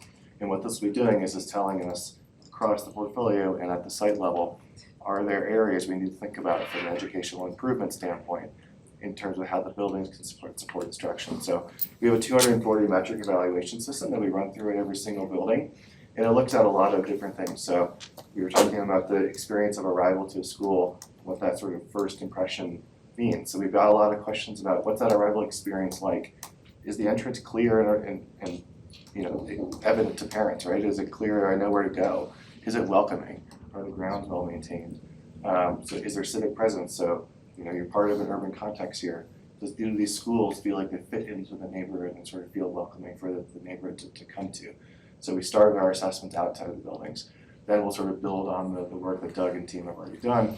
Is the building safe and welcoming? You know, a lot of questions around that in terms of entrance and transparency and visibility and, you know, access to adults. Then we're gonna spend a lot of time thinking about the quality of the space. So again, if you think of a facility condition, they're gonna look and say that window is damaged or it's not working well. We're gonna be looking at, are there enough windows for kids to have actual visible, you know, daylight into the classroom? Do they have views outside? So that, you know, there's a lot of science that shows biophilic views really calm people, right? So are there buildings supporting views outside? So we're not looking at the conditions of those windows, we're looking at, you know, are there views and what do those views look like? We're also looking at things like furniture. So you see in this image here, as I mentioned, kids, you know, when the buildings were built in the 50s, you just sat in rows of chairs, but, you know, classrooms, you know, there's a lot of things happening in classrooms.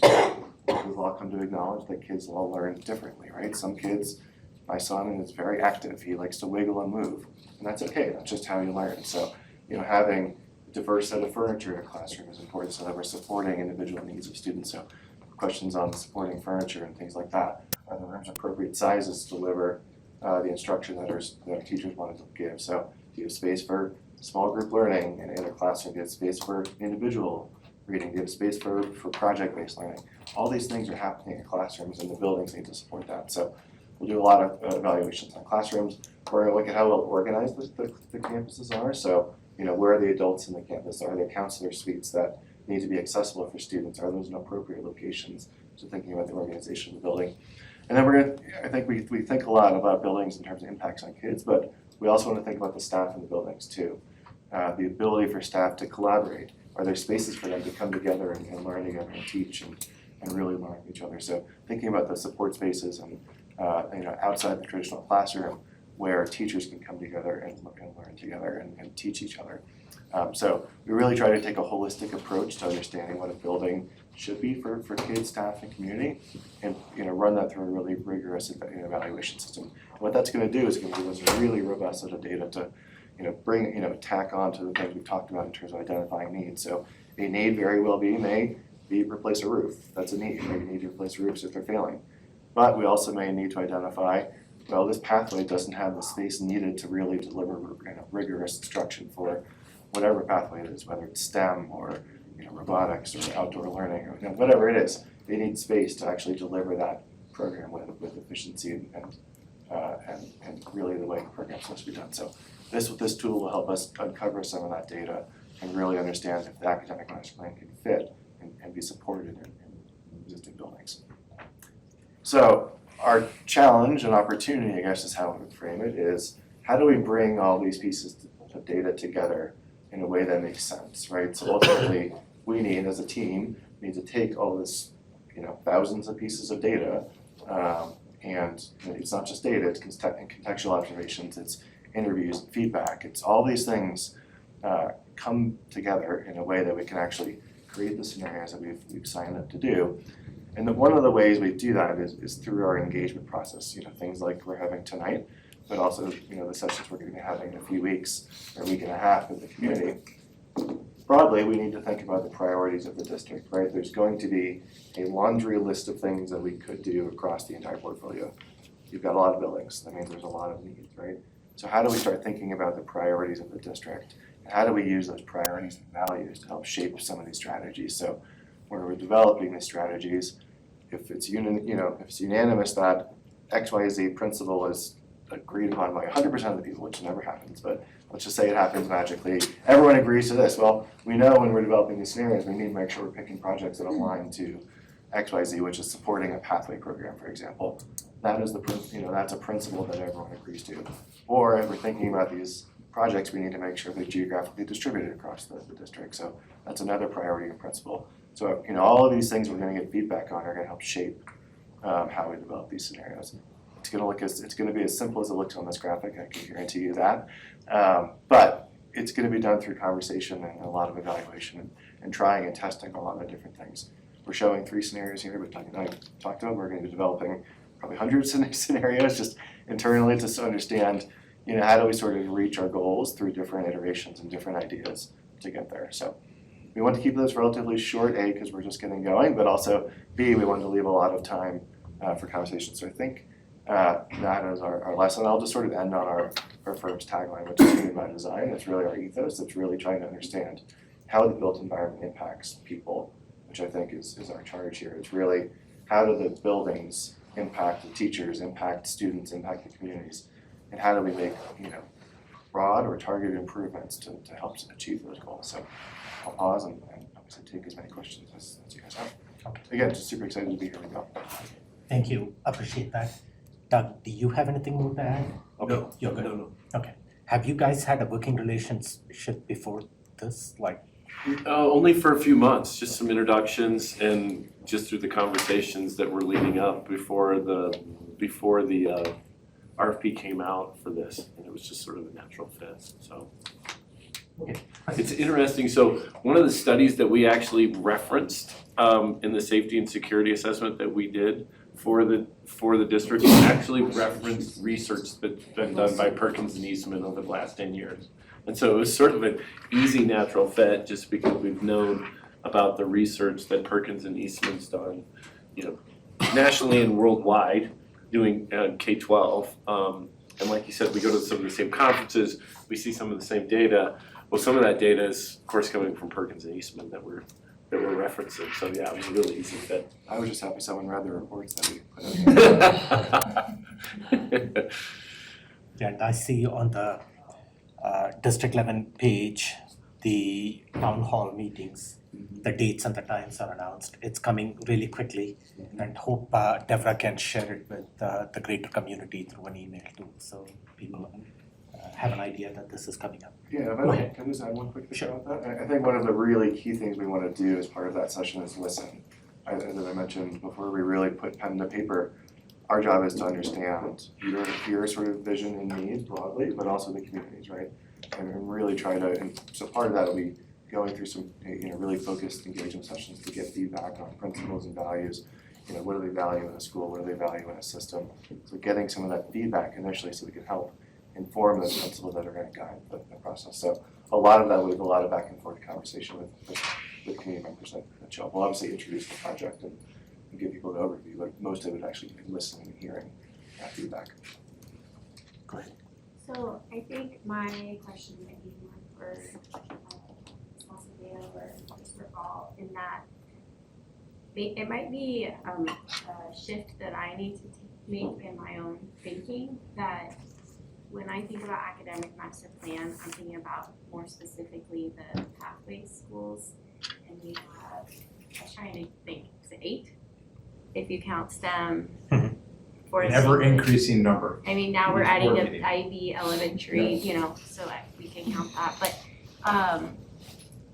first I'll finish that thought and then I'll come back to something with you guys, that it's also the quality neighborhood schools and defining that. Would it be accurate to say the academic master plan is best first instruction?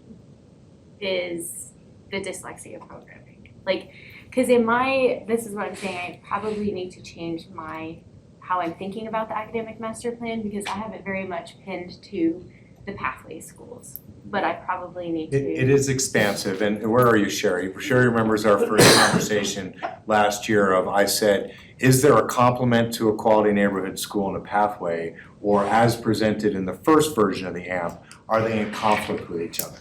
And so as we have briefed to the board and the community, every District 11 school is a quality neighborhood school, of which some will have specific pathway programs that we will make very intentional dollar investments and people investments, and hopefully even facilities investments to reflect that. So they are not in conflict of one another, they are in kind of a helix DNA of how one supports the other. And so that is the promise to our community, to the Chipeta example you gave earlier, or to any other high-performing school, that when people say, I want to choice there, we want to be able to say that, I really want you to be able to choose what's closest to you and most convenient, because they are that quality. And when David gets to his briefing here in a little bit, you will see, particularly our highest performing elementary schools, we color-coded them for you to see. We hear some of these names over and over again. Make no mistake about it, Queen Palmer is a Title I school, and its numbers are at the same level as Chipeta and Scott, which are not Title I schools, right? So there is quality neighborhood education and experiences happening in schools, not just in more affluent neighborhoods. Yep. Agreed. So I guess I'm admitting that I need to shift my own way I'm thinking about the ANP, or how I've been defining it without even realizing it until this conversation. That being said, I want to make sure that this new facilities master plan isn't just focusing on the 8 schools, the pathway That's right. schools, that it is looking at all of the schools. And I think you said that. When I first got on the board, was hearing a lot of conversation about all of the deferred maintenance that we have, and so that will be taken into account because it's still there, but we also are wanting to now think more strategically about the deferred maintenance, but the academic side of it, which I love. Will it incorporate something like any air conditioning in the schools that don't have it already? Is that kind of a piece to the puzzle as well? Are those conversations playing out? Yeah, no, I think we're looking at the building in its totality, right? So it's what's happening in the classroom, how are the operations impacted by, lack of HVAC or, malfunctioning HVAC. So that's part of it as well. So it is looking at the answer. This is just a little side note, something that you referenced. Did we use a COP for Adams? Yes. I realized that. I know we used one for Martinez, to build Martinez. So those are different mechanisms for us to do specific project and opportunities without a giant ask. And so while we have navigated still understanding how you lose a bond by 11 votes, one of the things that we have heard is we are certainly conservative in nature in how people feel about taxes to support public institutions. We believe that we are regaining the trust with our community, but we're really interested in developing, which we believe could be the first of its kind of a bond relationship with some level of give and take in there. COP is a great way to do that because you're not asking for the moon, of which the last resounding thud was no thank you, right? So we asked for the moon and the community said, we don't really believe that you either need the money or will do the right thing with the money. And so can we use a series of smaller bites to get there that says, hey, if the district is able to continue in the direction that it's going, are there tranches of ways that we can bring money into an academic support plan? Instead of this whole, I guess the way I would say that is, the best lesson my kids ever learned in college, I'm gonna pay for college. The first time you have to retake a class, you have to pay for those credits. And when my daughter came home and had to take a community college course and turned her D into a B, and she finishes her doctorate next week, she never once got lower than a C again. And it only cost her $800 to correct it, but that accountability into the system is what I believe our community is asking for in the relationship of realizing an academic support plan, instead of just putting it on paper. Right, and I appreciate that we are doing this work, coming up with this new master facility plan. If I recollect correctly, the conversation was started a couple of months ago about whether to go forward with a bond this fall, and one of our pieces of feedback was we don't have an updated facilities master plan, and so I think, if I remember correctly, that's how this all got kicked off. Yep. And so I'm glad that we're doing the work. It's very important.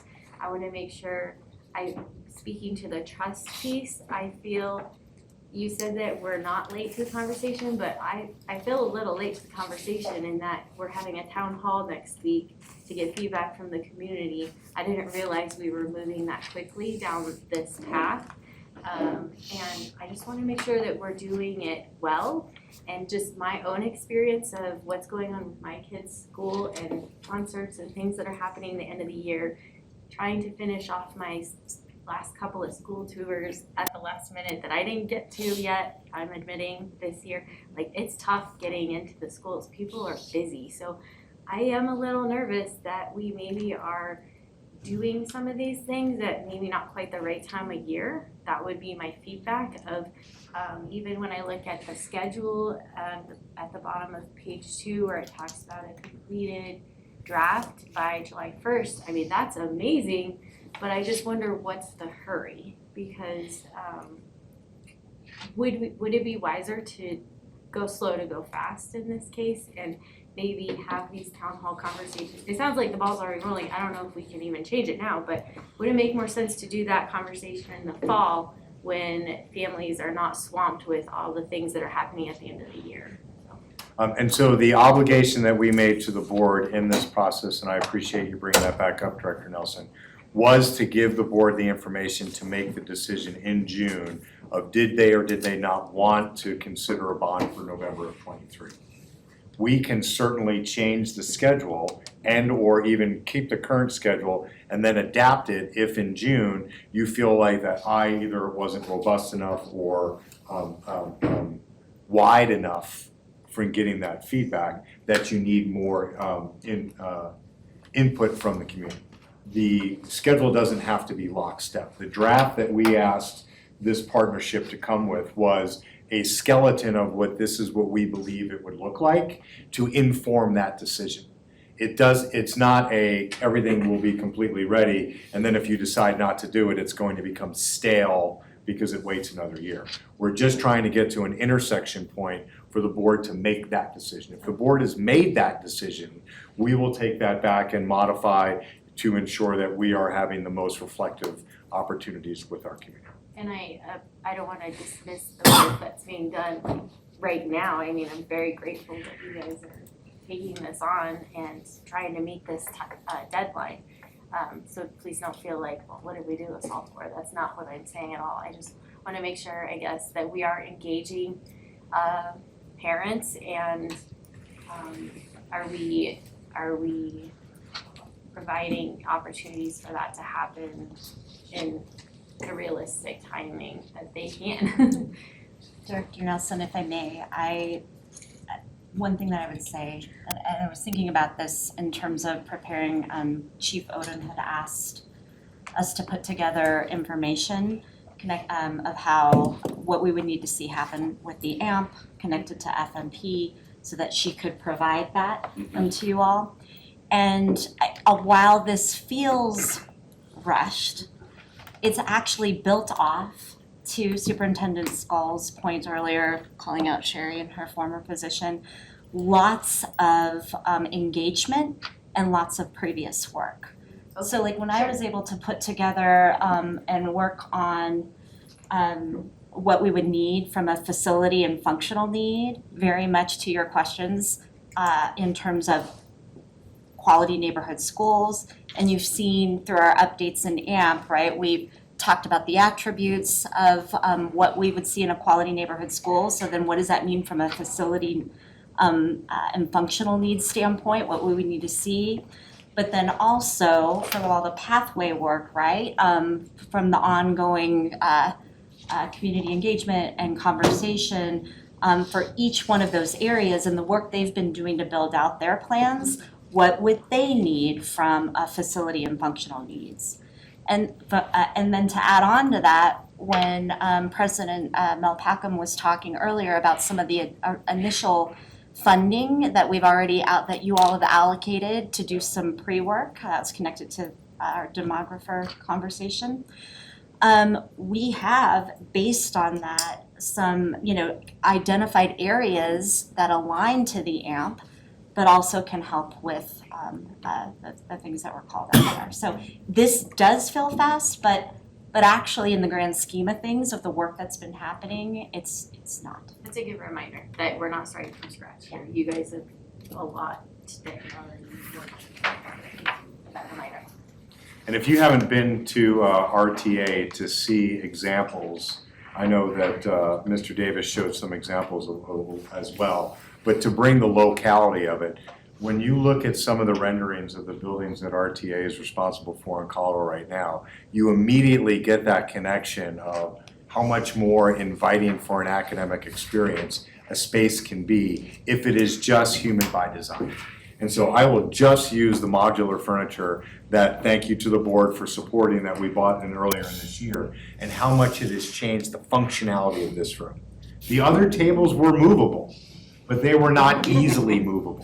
We flip this room 4 times a day, every day, based upon our needs. And if you go to the Design Thinking Center that we built at Tesla, and you then see how furniture itself can bring out creativity in space. And again, I call out Chris, if you would have said to me at the beginning of the year that the subgroups of our population that would get the most work done in a Design Thinking Center would be facilities, custodian, and transportation, I would have said, you're crazy. And those are the people who immediately sent emails and said, that space made this possible.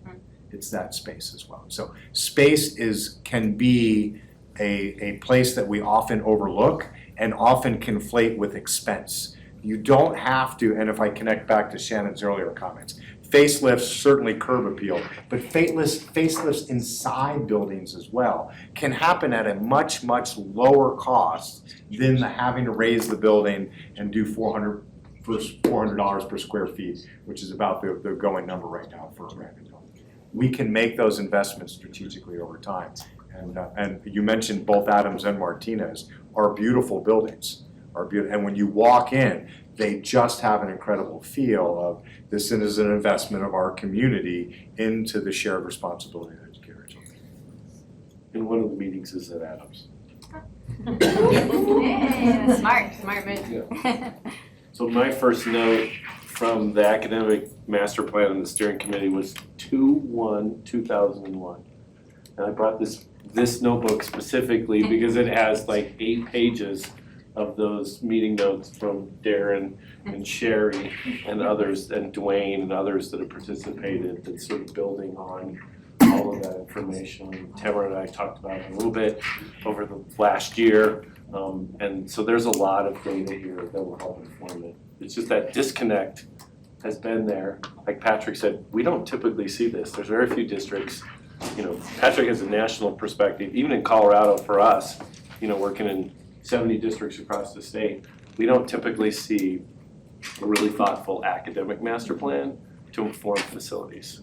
And that's the opportunity, right, that helps to shape this moving forward. And getting this data sort of quickly over the summer based on what we've already done with the safety and security allows us to move a little faster because all of our teams, we had 10 staff in the buildings to do the safety and security. That same staff is going to be the staff that's doing the educational adequacy. So they've already familiarity with all those buildings. We already know the pitfalls from a safety and security standpoint. We can collect that data relatively quickly. With Patrick's team and our team, we can sort of synthesize that to come up with multiple options, and then we can present that back. And I would think these first community meetings, Patrick and I have talked about this a little bit, this first series at the end of the year, because we're getting to that point, is sort of the first set of meetings that would occur. There would be another set, right, to get more feedback, reflection from the community in those strategic places that we need to go get it. That will happen again, right, after the chaos of the beginning of the first 2 weeks of school is sort of over. Then, as things start to calm down, then, I would expect that we would be back to get some reflection from the community, from staff, from everyone, so that, people will sometimes look at a master plan and say, a facilities master plan and say, oh, it's a facilities master plan, here it is, goes on the shelf. Well, that world is gone. It has to be much more dynamic and responsive to what's going on in your community, what's going on with your facilities, and how you adapt to what's going on, the direction that the board's gonna give. And so we look at it much more dynamically then it's just a fixed document, right? We don't want a fixed document in this, we want something that is flexible for the future for the district, right? And then one other note on the engagement, I mean, everyone's busy, right? Everyone's got soccer practice and whatnot, so we're trying to think of different ways to engage as well. So, there's multiple nights, there's a virtual option if families can't go, but we're also creating surveys and other ways for people to give feedback. So we're very structured surveys where people can, if they've only got 5-10 minutes, they can still get feedback through a survey. So there's a multimodal way to give feedback as well. Can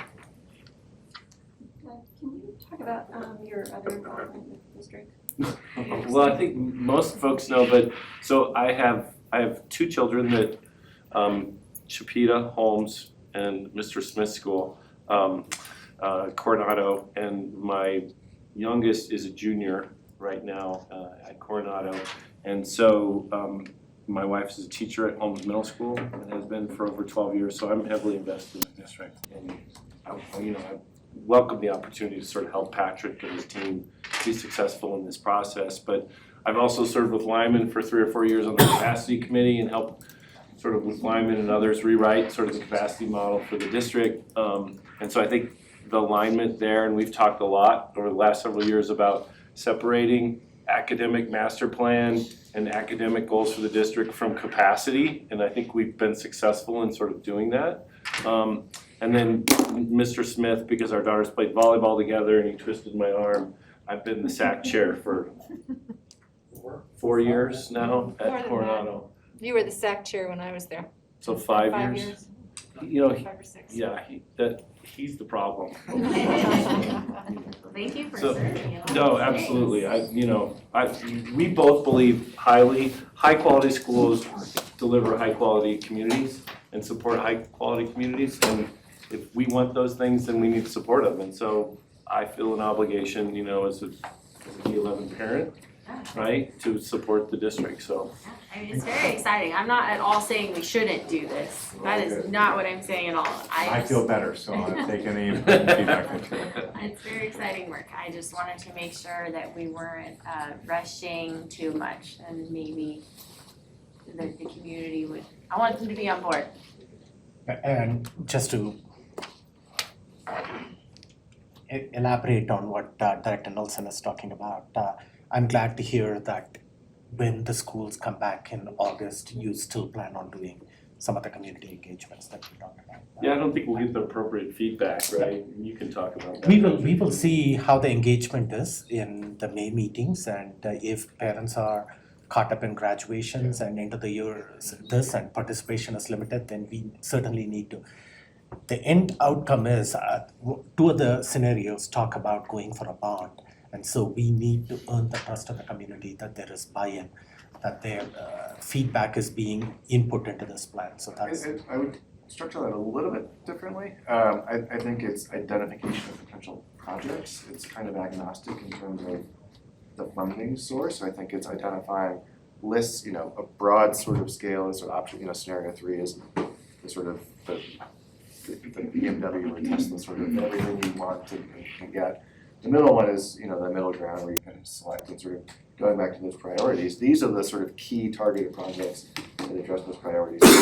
It's not gonna say you need to do a bond. It's, like I said, it's kind of agnostic in terms of the funding source. That's up to this group and the community to figure out, yes, it makes sense for a bond, or we're gonna do COP, or, whatever the funding source is, but it's purely sort of identification of needs in different buckets. So not to push back on the comment, Okay. sort of structuring it a little bit Yeah. differently.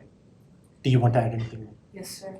So we'll be bringing this team back. I think we have something on a work session on June 21st.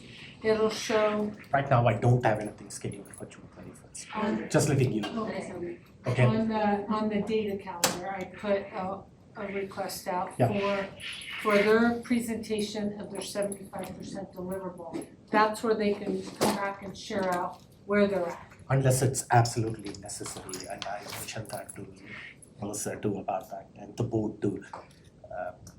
We've been working really hard. I would prefer to end all the conversations with the board by June 14th date. If necessary, we can circle back just to give the board a break to over the summertime. But if it is absolutely necessary that we need to have a meeting on June 21st, we'll certainly consider that at that point. Thank you. But that's not the intention right now.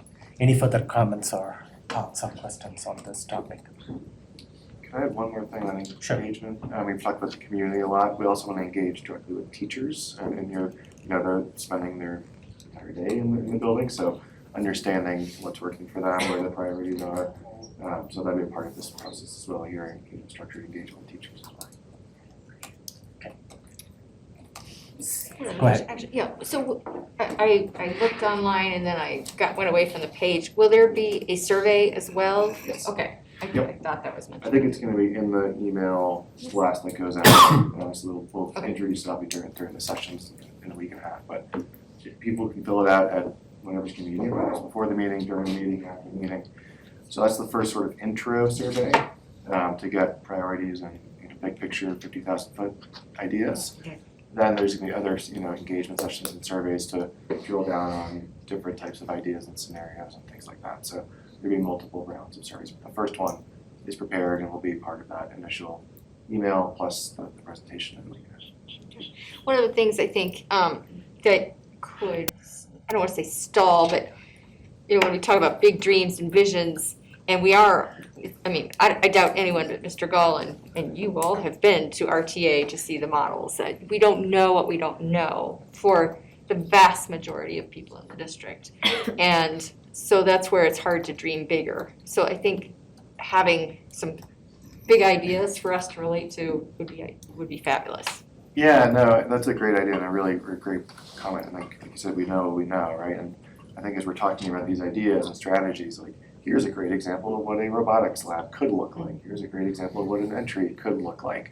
Giving people to Shannon's point earlier, sort of the visual cue of when we say we're going to talk about this is what this means, right? Here's an end result of doing these interventions and projects. Here's what you could have if you dream big and think about these things. So it's an education experience for us to deliver those messages, to understand and really make tangible sense of what we're talking about. It's easy to say we're going to renovate XYZ, but you don't really know what that means until you see it, right?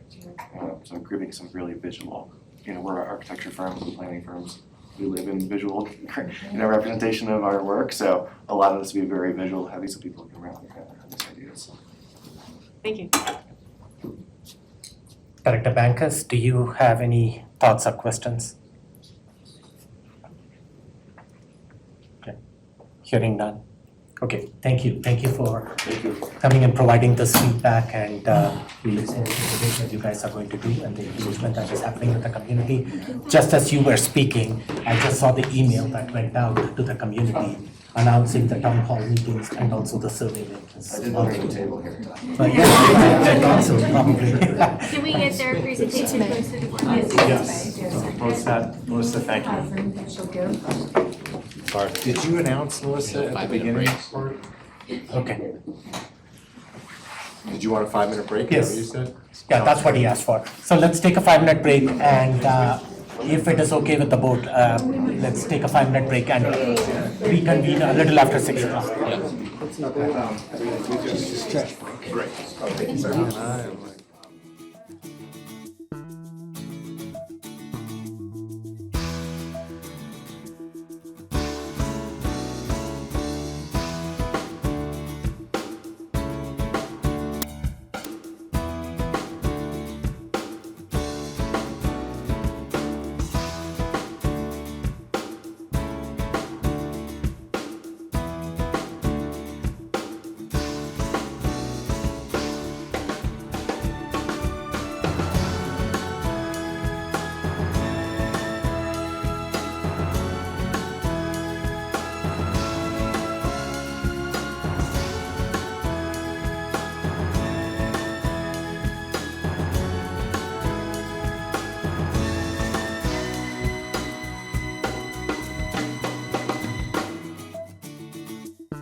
Yeah, right?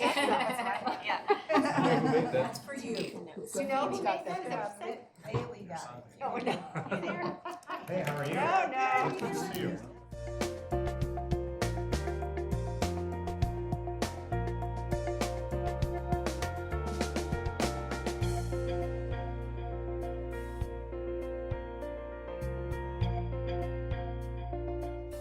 Okay, our break went a little bit longer than anticipated. Here we are reconvening at the work session at 6:10 p.m. So a couple of points that I want to remind. One, when we are discussing around this table, if we can talk a little bit louder. The people that are against the wall, they're not able to hear us, and so is Sandra having some trouble too. So let's speak a little bit louder so everybody can hear. And I also want to welcome Melissa Olson to the board team. Melissa has been temporarily taking that role as the secretary to the Board of Education. We went through a formal application process, and Melissa is going to be the secretary to the board going forth. So welcome, thank you for joining the team. With that, the next item on the agenda is the academic master plan update. Superintendent Gall, do I turn it to you? Yeah, and I'll turn it right over to Principal Darren Smith. This is a continuing conversation we had maybe 2 months ago. We had some homework to go back and do, and we're here to give you all an update right now. Darren? Yep. Thank you. We're talking about graduation requirements, and I show you this first image to illustrate the concept here at the top that, we are finding our excellence through experience. And when you look at a foundation of just a simple structure, talking about high school growth and achievement, there's really 3 pillars we think about in the high schools. One is data, and then a second pillar there is safety and security. And that final pillar is curriculum and instruction, all leading to what Mr. Gall would call MT24, military technical, 2-year, 4-year college, kind of as a goal, kind of as a guideline for our students moving forward. And today we're going to focus on curriculum and instruction. And in particular, we're going into our District 11 graduation requirements. And of course, the foundation of what we're trying to do here in District 11 with our students is around these graduate profile skills, and all the way from the top, academically ready learner, to the bottom, empathetic collaborator. And we think about skills, developing these skills in our students and the projects they might get involved in, and just, the practical learning of it all. And, but of course in our curriculum and instruction, thinking about core content, in our social studies department, if I could summarize what we're trying to do in high school social studies, I would say something to the effect of, we want our students to develop the ability to make informed decisions for the good as citizens in our culturally diverse and democratic society, but also a global understanding of interdependency. I think about our English curriculum. Really, it's simple: reading, writing, speaking, and listening, right? So, that's really the foundation of what we're doing in our English curriculum. And our math curriculum really revolves around number sense and operations, algebra functions and modeling, Euclidean geometry, probability and statistics. Those are the things we're focusing on there. In science, it's the scientific method: observation, question, hypothesis. You have an experiment, you collect data, analyze the data, and you draw conclusions. And then maybe this slide would speak to kind of what we're moving toward. I think about what we're calling essentials, the essential classes, formerly known as the electives. That's connecting the dots. That's connecting the dots through relevant experiences. And as we move through these slides for this presentation, at the end here, it's how do we give our kids more opportunities to connect the dot through relevant experiences. So in review, I'm going back just a little bit as a reminder where we're at. We talk about an ICAP plus a graduation credit requirement, 46, and then that demonstration of knowledge. Tonight we're going to talk about just the first 2 parts there, ICAP and then that 46 credit piece. In the ICAP, well, you see the ICAP here on this slide. That's just a review of what we have there. But also in review the 46 credits, and we can talk about what's happening in English with our 8 credit requirement in math. 6 credit requirement, science is 6, social studies 6, all the way down.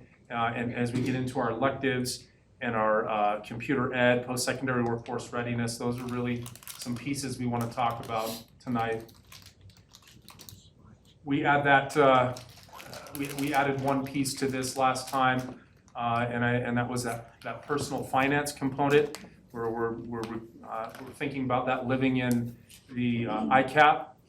And as a reminder, we have an ACE program, we have economics, consumer math, we have business, finance, we have social study finance. Also, there could be a capstone component to a student demonstrating knowledge in personal finance, meeting the proposed graduation requirements. And then another addition was 2 years of world language that we think about for our 2028 graduates. I throw this graph up at this moment just as it will lead into further discussion. But last year in School District 11 for all graduating seniors, I want to point out that approximately, right at 42% of our graduating seniors last year earned their economics credit through personal finance. I throw that up there, it will come up in discussion. But as it stands right now, and we're going to be talking about economics, we're talking 58% of our graduates earned that credit through a traditional economic course as it stands. So here's the meat of the discussion. This is what we currently have in place, and we want to talk about some changes along these requirements. Before we get into that, I want to point out, as a reminder, again, it will come up. You can see that through all of District 11 high schools, the overall average of credits earned for the last several years is just over 50 credits as it stands. And one of the proposals you'll see here tonight is, and we've talked about it, is would we consider upping our number of graduation credits to 50. And that really falls in line with what's happening in District 49 when they require 49 credits, and also in District 20 where they require 50 credits. Would we consider upping the standard for our own students here in District 11? So here are the changes I want to talk about, and I'll highlight the main changes. And we've gone back to the drawing board just a little bit here. In English, no change. In math, no change. But you can see in science, we don't have a change in the number of credits required, but we do have a change in requiring biology and physical science as a graduation requirement. Would we consider thinking about other science courses like outdoor expeditionary science or environmental science, things that kids would really dig into, that they're excited about? Anatomy and physiology are options. In career and technical education, through the career and technical education side, we can offer science classes and are offering science classes in health foundation and biotechnology. So here's the main changes. I'm sorry, I skipped a little bit here, but we're just going to get on with it. You can see in science, that's a change. If you go down in here to social studies, we are not recommending any changes in social studies moving forward. We've heard plenty from the community and also just our own internal research. And the same is true for physical education. Hearing from community, hearing from our even our health partners in the community, we feel like our physical education requirement at 3 would remain the same. But here are some changes. The economics change. If it's in yellow, it's a change. The economics credit would change. The elective credits would change. We would remove the computer education credit and then the post-secondary workforce readiness credit. But in addition, we would add, of course, open it up for any science to meet that new graduation requirement. Two world language graduation requirement classes for our future graduates. And then the big change here is the 16 credits for our we're calling pathway options right now. These are electives. So if you look to the left, you've got 11 electives in the previous model. In our new model, how about 16 options for our students to seek their excellence through experience, seek their experience through excellence. And again, of course, the total credit there is at 50. What kind of comments or questions or concerns, and that's really the bulk, the meat of it. Do you have any comments or questions or concerns? Yes, Director Jorgensen. I, as a science teacher, I understand finding a sense of excellence and it could be expeditionary learning, outdoor sciences, geology, botany, whatever it might be, that's great. I do have a concern, and I was saying I liked my full year of biology, my full year of chemistry at Doherty either. So there's balance there. Right. But because I remember both those year-long classes and it being quite much. I do, personal opinion, as a one board member, see the value in having a biology class at least to understand how the world around us works as far as living creatures, mainly human biology, but it goes into other pieces there too. Well, it wouldn't be human biology, you'd have anatomy, physiology for that, which I had with Mr. Gigliotti. But I think the biology piece, I would like to see stay there at least for, I know it's a freshman class, and then giving them the rest of that time to pursue what they might want to. As a first point of comment we might discuss. The second point then in the bottom section there, we've got the majority of the changes. The pathway options then would include, would the financial literacy piece from ICAP be included then in the 16, or would it be in the humanities piece? It's not in either one. It's going to live in ICAP. So it's not going to count. It would count as an elective credit, but they could get that. ICAP is a required ICAP is a requirement. Yeah. Okay. And how long is that class? It's a semester. I mean, it's a semester-long class. It's just like every other. The way we've got it built out here, it could be full course with a credit. And in that semester class, they have what you have on slide 7 there, all the things that they are doing, understanding, favorite careers, post-secondary goals, resume writing, college search and favorites, FAFSA, all of that's in that one semester. Is there bandwidth in that one semester to add then a basics of personal finance? So let me back up. Were you reading all the different check boxes in ICAP? I was. Yeah, I think the change or the shift in thinking on this is those are things that we check off the list, and they come from a lot of different areas. The addition of the personal finance class box in that section is really a class that it really is going to boil down to a class they would take that does count for an elective, but the difference here is that there's multiple ways, multiple options in which they can get that class. So it's a little different than the other boxes. Although I will tell you at Coronado, those other boxes live in our advisory class. They live in our, we call it EDGE, our EDGE class. Yeah. Help me with my understanding then of why maybe you did consider this, or maybe why we could or could not consider keeping the 1 credit hour for economics, or maybe it's not 1 credit hour for economics, but it's 1 credit hour for these options of personal finance, whether it's econ, business finance, business econ, macroeconomics, and that might be then its own live piece. My only concern is with personal finance of students, taking the new 16 pathway options, and maybe having a thing in their iCloud class or in Coronado's case, an EDGE, piece, but not getting a well-rounded thing of, here's how to read a rental agreement, here's, what a mortgage looks like, here's, how to, maintain a budget, good credit, bad credit, which could be in those, but I wonder if it's more it's important enough to me as somebody in the financial services industry, how the difference of people who are financially literate. Sure. I come across, I mean, early 60s people with $30,000 saved, and then Social Security that's less than $3,000 a month. And, I'm hearing you a lot. it's batty to me that we have people that are getting that age and that's all they have.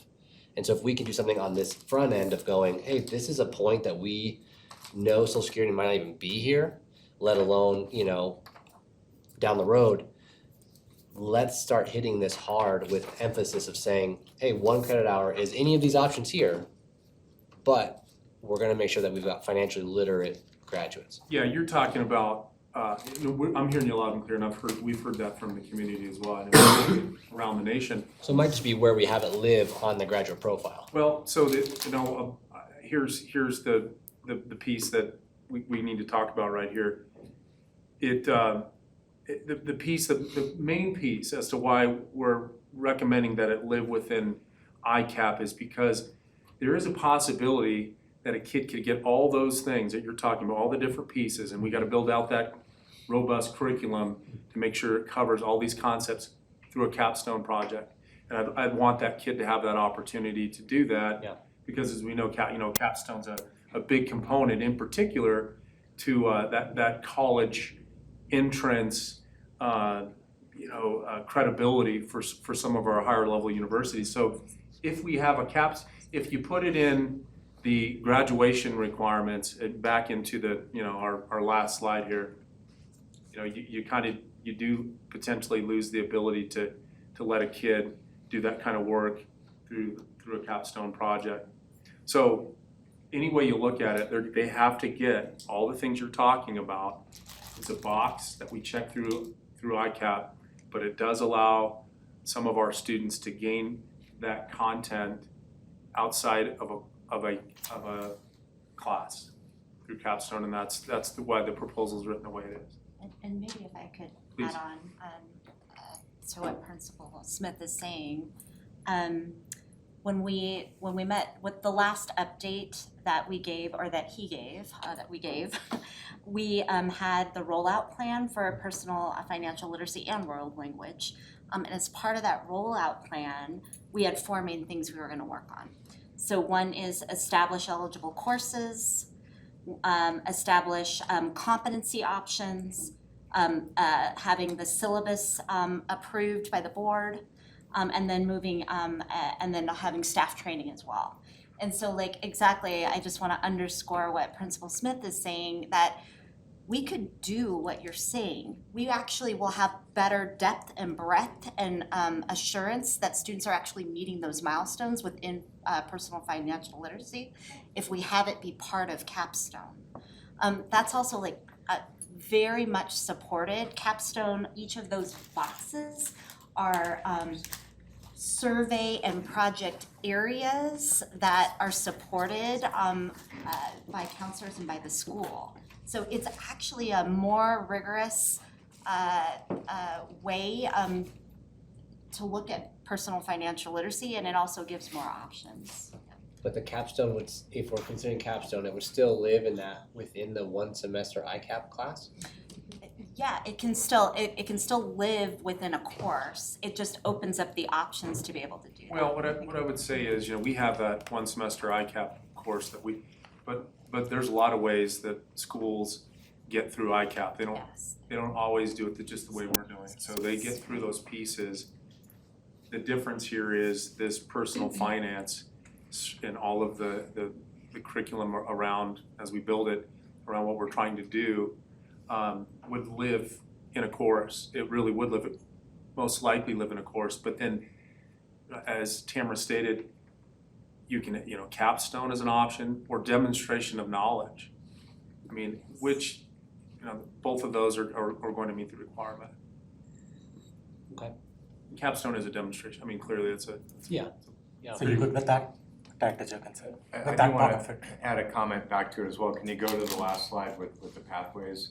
As we've, really grown into the tagline, finding your excellence through experience, it's how do we activate, Dwayne's not here right now. Scott, are you here? There you are. Scott, how do we activate all the incredible programming that we have for kids that get them outside of the traditional classroom experience.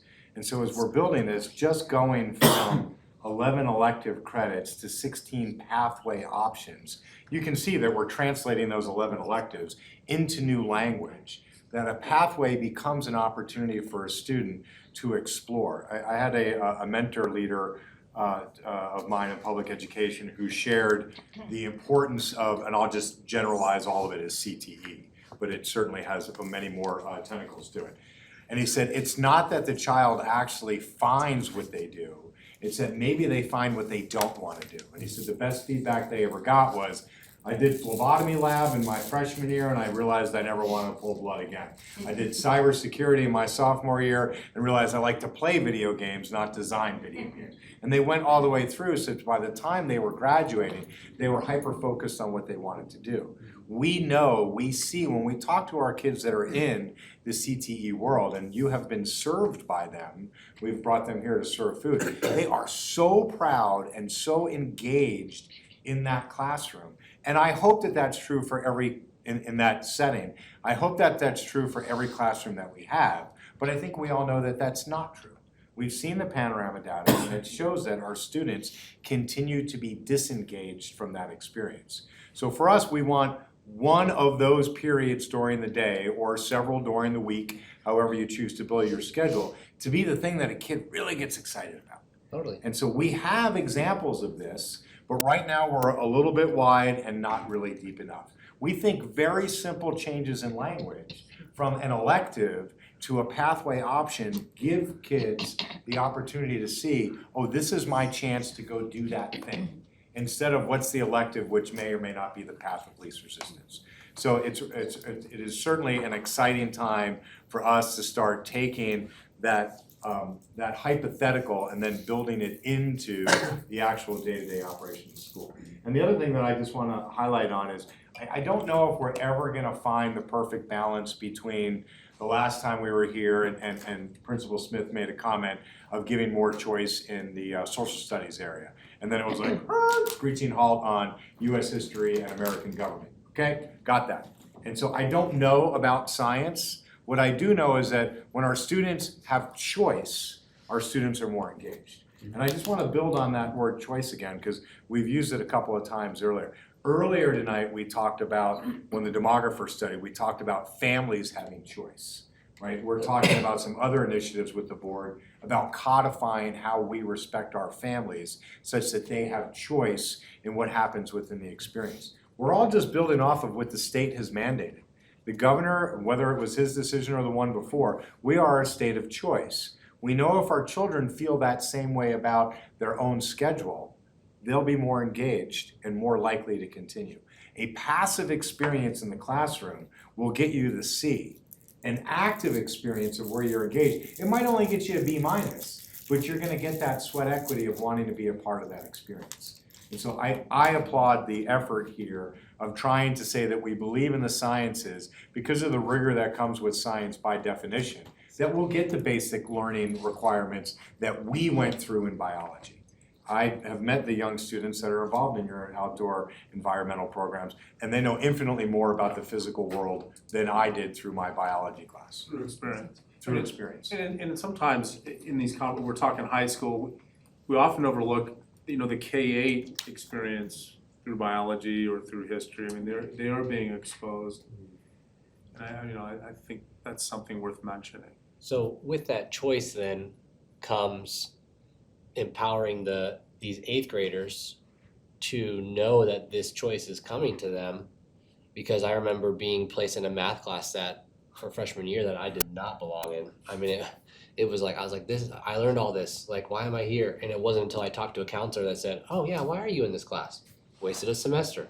So, it's that piece of, if we are gonna offer this sense of, finding your excellence through choice, then we need to also bring in those supports of the counselors going, hey, this is Choice High School, here's your new requirements here, and you need to pick, and we're gonna walk with you.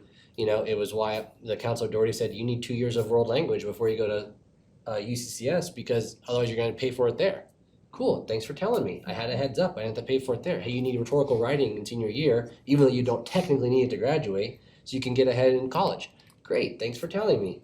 But if we don't have counselors doing it, or the other side, we don't have students going to seek it out, then all this choice and experience is gonna be not serving at the max potential that it could be. And so this is great, also, and then we need to have the and, Yes. bring that choice, and we, you know, it's a 8th grade whatever night, you know, here's that kind of stuff. So all that I'm sure will be built out, ripple effect. I would still like to see the 1 credit economics and 15 pathways. I mean, I understand you don't need computer ed, most of our kids are very computer literate, you know, these days, post-secondary can be in the pathways options. I would like to see then, I'll bend on the science after understanding what we talked about tonight, but economics I think could be there with any of those then choices. So tell me about that. So when you go to this, are you saying the economics would also double as a personal finance? I think if you kept your 1 credit econ in the new switch, but then go back to slide, was it 8? I don't know. No, sorry, 9, where you've got all those options. Just go back. Yeah, Yeah, right that there. one. Yeah, So in your 1 credit econ class, you could have all of those personal finance options be within that 1 credit. And then you're dedicating that time. And they could get double dip in ICAP and other things, you know, if and that might be where somebody, you know, entrepreneur students might go, I wanna gobble all this stuff up. I want the business finance, I wanna go, you know, I want the entrepreneurial, what CTE stuff, I want the economics, and, you know, and they fast track into a finance degree or something.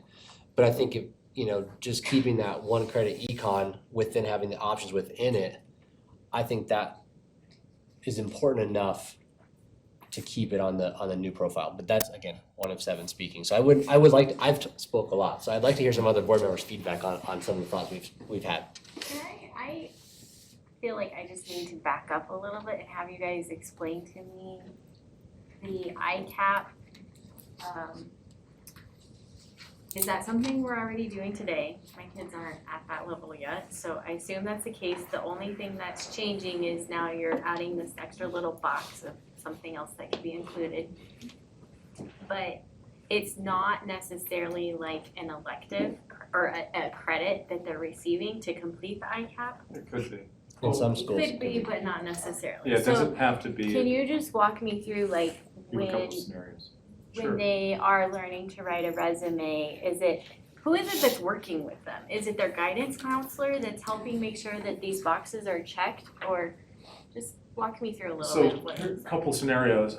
Some of that work would happen in an English class potentially. Okay. It might happen in an advisory class. They'll build it into different parts of just the curriculum to make sure that every kid can, check the box. And in some places, like I said, I already said that it happens in advisory. So it can happen in different subject areas. And it's a school-based decision on where we're going to meet that, what class is going to happen, what class are we going to hit that requirement. So you as a principal are working with your staff to Yeah. say, 10th grade English, they're gonna learn how to write a resume, so we know all Correct. 10th graders are checking that Yes. box. Okay, Yeah. thank you. So it happens in different ways and so I don't know if that answered all of your question. Did that answer all your question? I guess I should ask you. Yeah, I think so, cause then it helps me understand, to Jason's point about like, does it hurt anything, does it harm anything to keep it as that 1 economics credit and having it be 15 electives if we know that it's part of their ICAP requirement anyways? What's the disadvantage of it not being a requirement as a credit credit? on its own? The disadvantage in my eyes is that there are students in our system that can demonstrate proficiency in all that we're talking about, and now we're going to require them to take a class that they're proficient in, or they want to do a capstone project on, and now we've just reduced their ability to take, a different class that they may be more interested in, or they, pursue. I always think about pursuing internships, apprenticeships. I mean, the beauty of what we have here is we have 5 more classes in this new model where a kid can now go get experience and get credit And the more, in my eyes, the more that we can agree upon is gonna be better for our students in terms of engagement. Of course, that leads to higher graduation rates, better performance, and that's kind of the reasoning behind it. So I if you think go back to that- that previous slide, what he's trying to say is that Which one? the one that had the various choices, a capstone project would satisfy that ICAP Right, requirements. I get it. Yeah. So I think I just automatically jumped to, and I don't think Jason actually said this, but I jumped to that economics credit would be economics / consumer math / capstone. Yeah, personal finance. Yeah, like it would list all of those possibilities and you get the 1 credit for it. Yeah, it would be 1.0 of personal finance, Yeah. right? And all of the ones that are actual courses. Yeah, Like you could fill that 1 credit through all of these options that are listed. So it's not necessarily making a child take a class they don't need. They can still pick which one they actually need. They have choice, but then they also have a choice to seek that experience elsewhere. Imagine a kid gets an internship in a finance company, they can develop a capstone project around that, but they didn't take the class. Now you gotta come back and you gotta take the class. And it's, I can see a real future when we have less requirements, meaning more, if that makes sense. Yeah, I mean, we can expand that to everything, True, There's like there's a balance. Yeah, Yeah, yeah. algebra 1 and algebra 2, they can go to, True. and learn algebra 1 and, so do they need to take a class or to demonstrate? And there's Yeah. there's a Balance. balance between, fundamentals. Yep. And then, we need fundamentals and then we need experience. So, There's also a balance between economics, which is, consequences of choice is capitalism, socialism, communism, and personal finance, which is, your personal handling. So again, thinking still that, and 16, we think of 16 pathway options, that's quite broad. I think, we can still have that happy balance of 1 econ class where that student might have the internship, at Charles Schwab or with Edward Jones advisor or whatever it is, and understand that piece, but then still be illiterate in capitalism, macroeconomics, microeconomics, things like that. So I still see a need for a 1 credit hour to live with an econ piece. And looks like Director Bankus has her hand. Director Bankus. Yeah, I want to follow up on both the science requirement and this personal finance class. I think when we talk about courses that make sense in finding excellence, unless we have a practice in place, as was stated earlier, about guiding students so that they can do their future planning, my concern is that they take a different class every year and then they really don't get any depth without requirements. The same thing about taking an internship and not taking a finance class. And my daughter is in finance, and the kinds of things that she and I talk about are not the kinds of things that students coming out of high school need in order to make wise decisions as they gain access to credit cards and adult types of revenue, whether that's a job, whether it's a grant, whether it's student loans. So I agree with Jason, with Director Jorgensen in that, and speaking of fundamentals, there is a place for fundamentals. Given the fundamentals, going into an internship cuts down on the confusion, puts people ahead so they're not starting from scratch. They have some sense of the finance world. Working in a stock brokerage is going to give you, or a bank, is going to give you a different sense of how money is used and how choices are made in order to use that money. So I go back to an actual economics class where they have those foundations. And I have concerns about science courses that make sense in finding excellence. And I think about the kids who were at the regional science fair, and would they have not only been able to focus on their outstanding projects at 15, with this program with the 6 units, would they be so focused on their own area of interest that they would be, that other areas in science would not be available to them because they're spending all of their time in this one particular area of science? And that's a concern. Are we shortchanging them so that when they get to college and the college has college requirements, will they not have the fundamentals in order to be able to successfully meet the curriculum that's taught at the college level? Those are my thoughts on those 2 areas. Okay, any further thoughts on it? I Go have ahead. a lot. Okay. So I will just piggyback on Dr. Bankis's point. First, let me ask, what is physical science? Like, what kind of classes are we talking about? Chemistry, physics, you could put astronomy in that mix.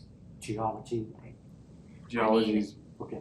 I struggle with letting go of those being requirements. I think biology, absolutely, everybody needs to take that. You learn the fundamentals of genetics and like recessive genes. You have a widow's peak or you don't because of these. Like, I remember this from 9th grade biology. I remember doing this little butterfly activity throughout my class, and it just gives you this understanding of nature. And I think I would not be supportive of letting that go as a requirement. And then I wasn't sure exactly what physical science was, so, again, I mean, chemistry is pretty foundational to life and how it works.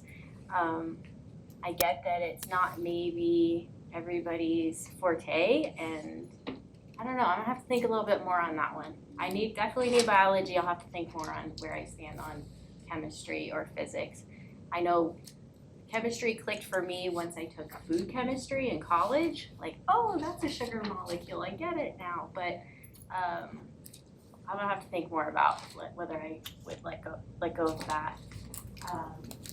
I'm curious, kind of to echo Director Daniel's point earlier about athletes. I see that we still have physical education as a requirement, and I know we had a whole conversation about it, but I don't remember where we landed. It looks like we're saying they still have to do it. we stayed right where we were.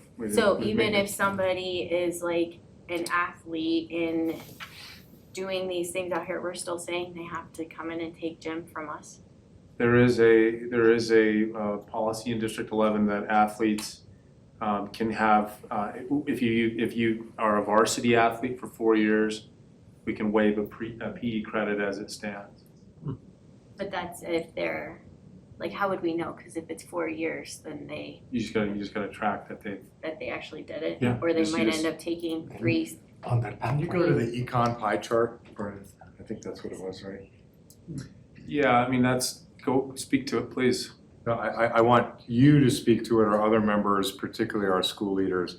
Give some examples of the smaller pieces, how students are getting credit for that requirement without the traditional, Right. you need to be in econ, you need to have, because then biology or the addition of chemistry into the conversation just becomes a different version of this. And so how do we assure the board and the community that the rigor of our own high school experience is still being realized, albeit in a different way? That, what is it, 42% of our students? Yeah, you can see the light green there is traditional economics, and then when you get into 3%, you're talking about AP, econ.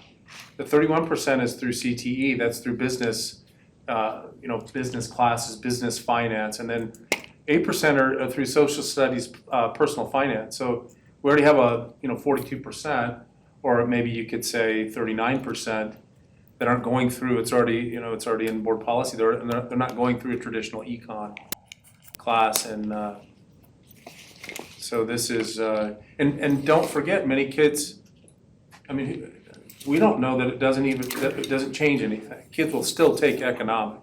Lots of kids will still take economics, because it makes sense. But they'll take other versions of personal finance. I don't know. Well, that's where I think if you leave that one credit economics, but then they can go, you can capture that one credit of econ through any of these options. Right. Great. That's At least essentially, it's still a requirement. but that's essentially what we're saying. We're saying the same thing. So- We're putting it into just a different. You're putting it lump. into the pathway lump of 16. I'm just asking you to say, pull it out and make it 15 and 1. Well, we're not, it becomes an elective true if they take that, but don't forget that, well, maybe you're kind of saying I'm done with talking about that, but we'll see. Don't forget there's potential for a kid to earn a personal finance credit, not in any one of those areas through a demonstration of knowledge. If you're If that saying was that, their interest area though, that's gonna be a small minority of kids. yeah, it could be, or, I mean, it's hard to, go ahead, Tamara, Oh, I'm sorry. Please finish your thought. that was it. Okay. I just wanna, I wanna remind us, because it is a little confusing in terms of our graduation requirements, and then what's actually required by the state connected to what's required across the nation. Right now, in terms of, we are setting graduation requirements here in D11, and we are incorporating what the state has asked us to do for kids to graduate. Right now, we're narrowing in the focus primarily on credits. There's no credit course requirement in the state of Colorado connected to the nation except for civics. That's it. That's literally the only course. We have, what is required by the state is that we have competency demonstrations and that we have students take the ICAP. That's moving us towards, in addition to that, the one course requirement, that's moving us towards this idea of helping to prepare students for the future. And it's in alignment with standards. We have standards of education that we have to meet regardless. And that's why when we were talking about personal finance and the different options for courses, we were talking about aligning what are the eligible courses, what are the minimum qualifications connected to standards, right? So I think we can get caught up on like individual courses, but ideally what we're doing is it's a three-prong approach. We are actually upping the rigor for classes that people, that our students are taking with moving the credit requirement to 50.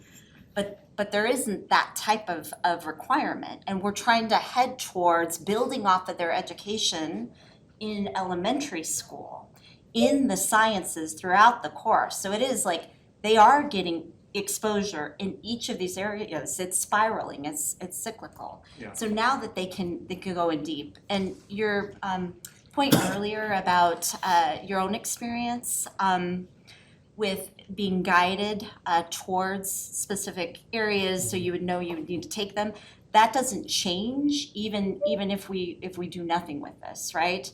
An example, my son who's a junior, who is looking at colleges right now, wants to go to a specific college. It's not a requirement in high school that he take a particular course. It is a requirement when he goes to college that he takes this one course. And his guidance counselor had to let him know that.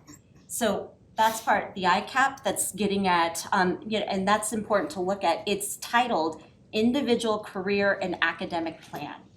We are building plans with our students in these areas to meet their goals. And we're also, with the academic master plan, trying to foster their interests and try to deepen their knowledge in standards. And that third piece, they have to have competency demonstration. They have to do that from assessments, that menu of options that you see there. So it is very rigorous, very rigorous. You're about to ask something. I was not gonna add anything, but you did make me think of this. Director Nelson, you shared your high school experience. shared your high school experience, but have these experiences. And, I have my own experiences in biology and chemistry and whatnot, but I think about our students that have that experiential science experience. They're going out and they're going on field trips, they're collecting real data, they're working, growing trout, releasing trout. And I just think about the retention of our kids in those classes of knowledge compared to the retention we have and the love for science. And I just wonder, in this ever-changing world, and as we start to say, you've got to do this and that, and yet we know that science is a great example of change. That's what I wonder about, and environmental science is a great example. I mean, environmental science is very hot right now in terms of energy resources. That's not a graduation requirement. It wasn't even something we were taking when I was in high school, but right now, I mean, so as soon as we start putting, I guess what I'm getting at, as we have more play and more options, in the future, our kids can also evolve with how things are evolving. And I just wonder about that. How many credits does a biology course, is it 1 credit? Like of the 6 that are required, how many does it eat up? It's 1 credit. And same with the physical, so they still have 4. I take that back. No, biology is you get 1 credit per semester. Okay, and it's So you really, what we're talking about is 1 extra science class that, 1 year of science that they get to choose. they get to how they choose. wanna spend, Yeah. or 2 semesters. Yeah. So, I mean, I am still landing with Dr. Bankas's point that some of this is foundational, and you have to have that foundation to then go understand the work with breeding trout. I mean, you're breeding trout and you're making a new species, but you don't understand the genetics behind it and the biology behind it. Right. It's experiential, it's great. I'm just, and maybe that's part of that course. That's part of the course. Part of the They're course. learning that as they go. Okay. I mean, so then It's is it practical that learning. biology class is now morphing and you're doing these fun activities, That's but it's another way to say yes. so if you They're tell learn- me they're still taking biology, basic biology, but you're adding in these extra activities, then okay. But I don't want it to be that It's- they're like, that's different than what you're saying. No, I mean, well, no, they're not getting every piece of a traditional biology curriculum through And that. that's what I'm because- not comfortable with. Because you just can't do it. One thing to keep in mind here is most kids, maybe, I shouldn't say for sure, but most kids are gonna take biology, chemistry, and physics. They're going to do that. That's how they're probably going to be counseled. But there are kids that will want to track different ways, and those are the ones I wonder about, and in terms of providing that kind of education for all kids. That's the thing. Is that their elective options? Like if they have an interest, they can do it through an elective. Through this, they won't have that option, right? Because But they're still getting. you're saying in the other electives. Yeah, in that Okay. 16, like they are more science oriented, so they're not taking orchestra or, you know what I mean? But we've kind of, I We've don't know, gone- can I jump to a different subject? On slide 8, where it talks about, hold on, I'll do it real quick. The demonstrating knowledge and that's a requirement to graduate. I just wonder, like, if your score on the ACT comes back as lower than an 18, is that too late for you to be able to pivot and and somehow do a district capstone class or an industry certificate? Not too late. Do you know what I mean? Like, is Not too there time for kids to adjust if they can't demonstrate knowledge with an ACT score or some of these other things? Yes. I think he Okay. answers. Okay, great. Well, And lots that's, of time. that's the Great. competency side, Okay. right? So there's lots of ways to demonstrate competency and schools are tracking that and helping to support students with options. Okay, and then my next one was on, can you just speak a little bit to the world language piece? I mean, I'm not opposed to it by any means, I love it, but where did that come from? I think it was you, right? Yeah, it just came from me as we were putting together the opportunity for some world travel opportunities. That's an opportunity twice in the same sentence, so I need to go back to basic ELA. When we thought about how do we create a more expansive view of our students for the world, when I saw that our graduation requirements had gone backwards, and again, now I'll be just the same victim as I've pointed out to you all of my own experience, that we had I didn't realize that America had gone to a place where we were moving backwards on language requirements. World language, one, from a global citizen's perspective, and two, from an understanding of English language, is known to be one of the strongest accelerants. If students can understand a sentence structure in a foreign language, it allows them certainly to understand it in English language better. So we had made a pitch to the board earlier on a phased way over the next 3 to 4 years to get the cohort of students to a space where we were requiring every student to take two years of a world language. I mean, it's good. That's a that we have requirement, right? That's That a would be a requirement. To graduate. Yeah, I like that. So, just my final thought, I don't think I finished, I think we got distracted. The physical education requirement, I would rather we make that as like, less restrictive, that we're more flexible with that piece. And we keep biology, we keep physical science, we keep economics. If we're gonna do flexibility, let's, maybe it's not the 4 years of varsity, maybe it's even like, yeah, you're in 1 year, you're in swim team, now you don't have to do 1 credit of PE. So as an individual board member, that's where I'm landing. Okay, we'll go around the table and figure out where the board is. Just circling back on that, is it 2 years of world language or 2 credits of world language? The way it's written right now? The way it's written right now, it's 2 years. 2 years? 2 years, yeah. So each year you get only It's 4. 1 credit of world language? Like, I mean, Yeah, the credits list, it looks like 2.2. It's 4 credits. It's gonna be 4 credits world language. So then that table where you listed the Yeah, credits let me has see to that. be. So it's can't be Well, I'm sorry. 2.2, it's got to be 4.2. world Yeah, language. that part is true. Yeah. Okay, then you have to cut down on the 16 pathway Yeah, options. it's gonna be 14. 14 pathway Yeah. options. Unless we are saying only 1 year of world language. We're saying 2 years of world language, that brings us down to 14 on the And pathway. 13 with economics. Okay, Personal Okay, finance, so now- whatever they now that we- whatever they want to right, do. now that we clarified that, so that's 4 years of world language, 4 credits of world language, right?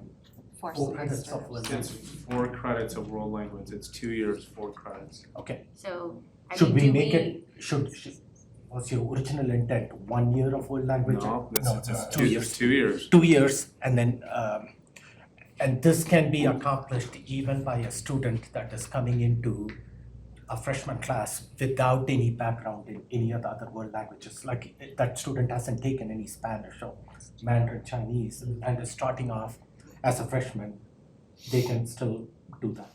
like they didn't do Yes. any in middle school? Yes, any in middle school. Okay, okay. Any further questions before we go around and talk about the what Director Jurgensen, Nelson, and Bank has talked about? Now we are talking about one question I had, the 50 credit requirements, which is there at the bottom of the page up there.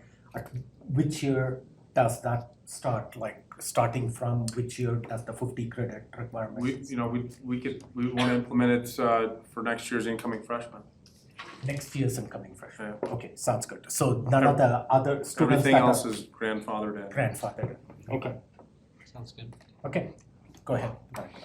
My thoughts on the science courses are that something like the environmental science class, which was mentioned, can act as a survey class.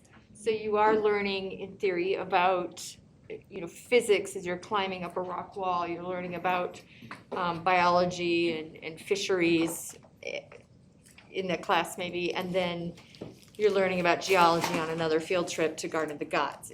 And from that, you might be able to say, you know what, I really loved geology, so that's gonna be my next 2 physical science classes. Or I really want to know about biology because of this class. To me, allowing that up front and not having to go down the traditional path with each of them, I think that is still, that has value. Kids aren't, I like biology, I like physical science, because I do think kids have to understand the world around them, but I think that the flexibility can help bring in students in a better way to introduce them to science, and they can broaden their horizons. Maybe they'd take a 4th class if they didn't feel like they were forced to. So just a thought on that. Can anybody pull up online what our science offerings are at any one of our high schools? Do we have Yes, online? I got some options for you. Can you share that link with Melissa while we continue to go around? We're having two different kind of conversations here, which is, do we believe that we need to be restrictive of the number of hours, credit hours that students get in a fundamental area? Or do we believe that students need specific classrooms experiences in that fundamental area? So particularly on science, we're not making an argument that there should not be, what was the number of credit hours there? 6 credit hours in science. 6 credit hours is a robust amount of experience in science. The question is do we believe that you have to take and pass biology in order to have a high school experience and or physical science? And then to Director Nelson's question, then if those two, then why not chemistry? Well, And that so- was physical science, he said. Oh, physical Chemistry science is was chemistry. Chemistry or physics. Or physical science, because physics would that be in math or what? I asked what's physical science and he said chemistry and physics. Gotcha.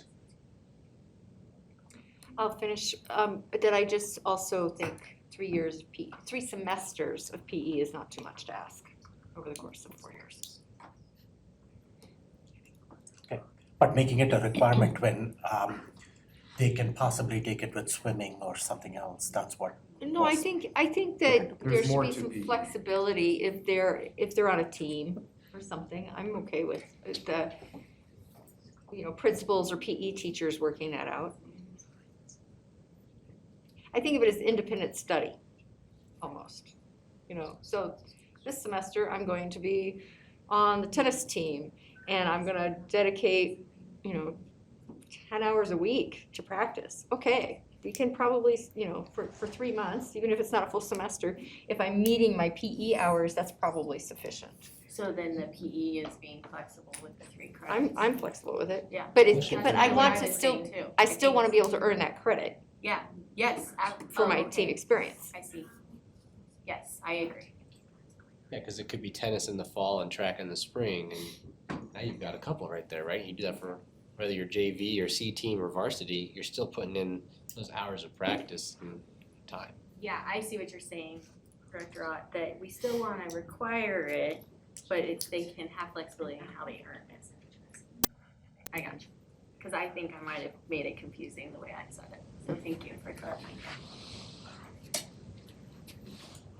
Okay, any further thoughts before Sandra we? has her hand up. Sandra?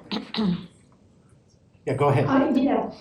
So when I'm looking at the 6 credits for science courses that make sense in finding excellence, if I find the experiential class is where I want to be, raising and releasing fish, am I going to be able to do that through my entire high school career? Is there a progression of classes that go through that experiential interest? Ability to families, and this is really a pathway conversation, is to build that progression. And so in the simplest of ways, I take a CTE class at my comprehensive high school as a freshman. Let's just say culinary arts. I then take an advanced CTE opportunity also in culinary arts, but now say at Wasson, because I'm serving a larger amount of the community through ProServe. Or the ProStart, I'm sorry, I always think it's serve because we're serving food. And then in my junior year, I get an internship or an apprenticeship that is also in culinary arts, maybe through Shovel Ready, which is a program that the city is sponsoring. And then maybe in my senior year, I do a dual or concurrent enrollment opportunity at Pikes Peak State College and actually start training as a professional culinary arts person. So that is one version of a progression, but we have no requirement because part of finding your excellence is, as I briefed earlier, we're okay with kids who jump across 4 different experiential opportunities in different disciplines to figure out what it is that they actually do want to do. Does that answer your question, Director Bankus? Well, I'm still struggling because, so using the fishery example and thinking in terms of job performance, there's a difference between on-the-job training and going through a more organized, structured curriculum in order to learn the skills that you need for progressing in that particular career field. And I'm not getting the sense that when they finish high school after doing this experiential opportunity with fishery, and using the same example as your culinary process. So I now have got an internship with releasing fish in Kettle Lake or someplace close by. That to me is not going to give enough. That's not going to give a future employer or a college enough of formal learning in order to be successful to progress past being someone who just can do the basic work. And that's my concern.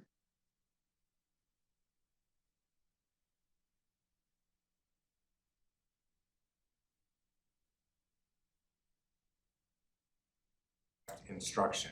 I think there was one movement of eliminating an economics class that we thought we could capture other ways. There's still 6 hours of credit hours in science. Right. And then on top of that is this idea of how do you then expand that learning through experience? And so I'll pause there, Darren, if you have anything. Well, I guess, I mean, I'm hearing what you're saying, Director Bankus, but we're talking about a way of, I mean, if we go back to one of the previous slides, it's a way of thinking. In terms of skill sets, and you look at the graduate profile skills, you're talking about a way of thinking through science. And so I'm going back to the scientific method. That's the core of what's happening in all of our science classes. And the way we get the content, or how the content presents itself through those through that process of scientific thinking, is the skill set that I would hope that our students have when they leave.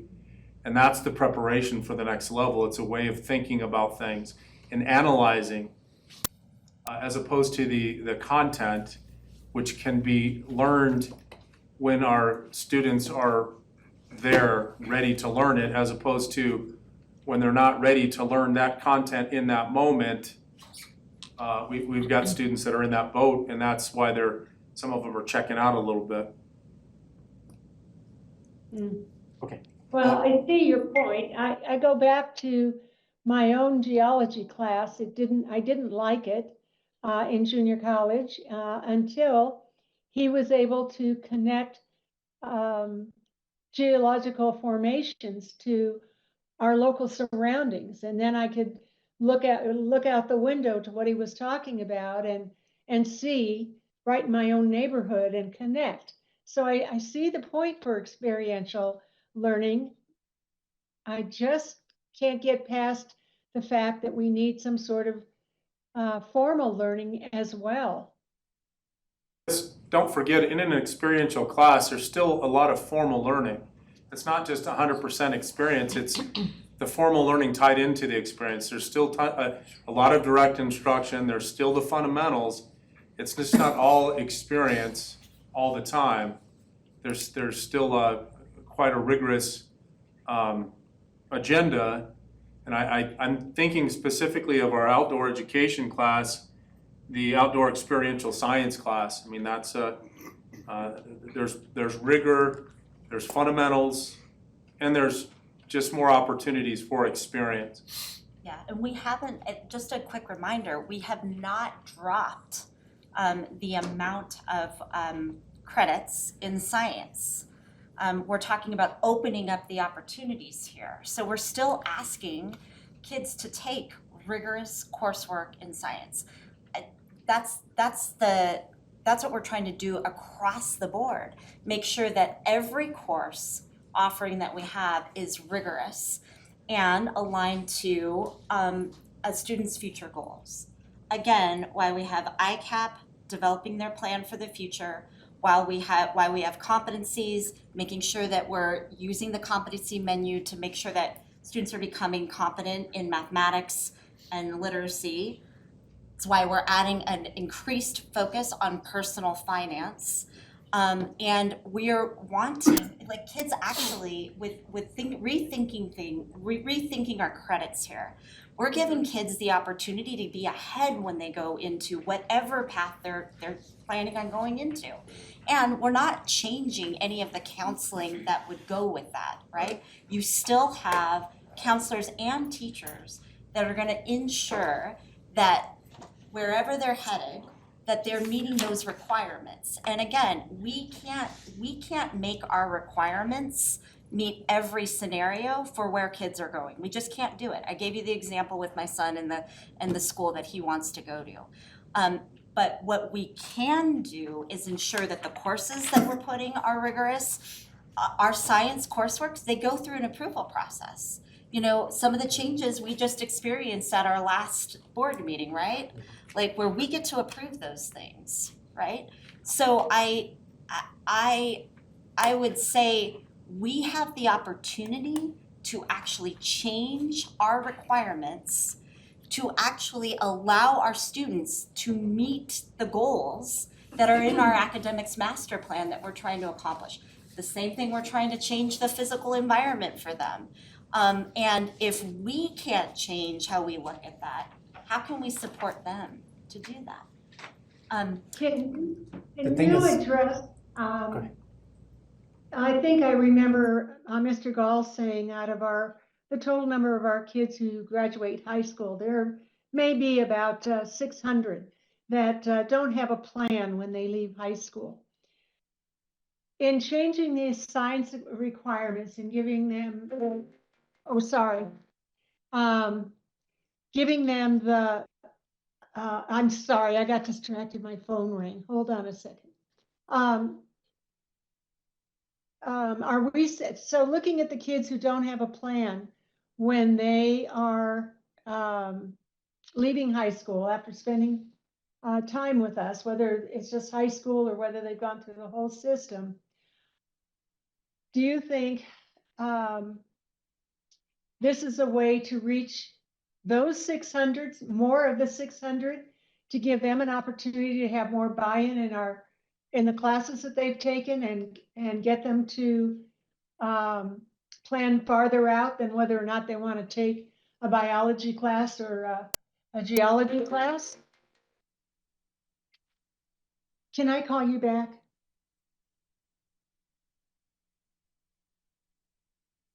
No, Director Bank, that's exactly what we're talking, I mean, that's part of exactly what we're talking about, is letting our students choose their path, and we gotta be careful with that, we are advising them along the way, but, you know, focusing in on their interest, so they do have clear direction after high school. Somebody alluded to I don't remember, well, I think it was you. You alluded to the idea that, you know, kids are taking all these different courses and I think, and none of them connect.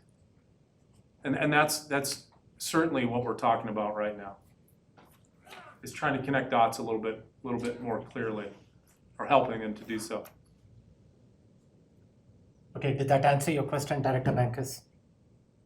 Sorry, I was talking, but I didn't unmute. So do we have any encouragement that this is going to be a successful pathway for us to follow as a board?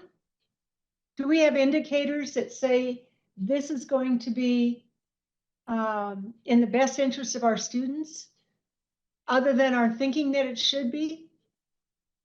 Are you asking, can I answer that? Yes. I believe we have evidence that when kids are connected to their learning and they are engaged in their own, in what their interests are, we have higher rates of graduation, we have higher rates of achievement and growth. And on top of that, we have kids that have a plan as they leave high school. So in a way, what you're saying is that providing students to own their own learning and their educational journey, this can get them to graduate, improve graduation rate, decrease dropout rate, increase attendance, all the other, engage in the classroom. Correct. Increase engagement, Yeah. all those things. Yeah. Okay, unless we have something new to add to this topic, we are going to go in circles and we can spend the next couple of hours and we are not going to come to an agreement.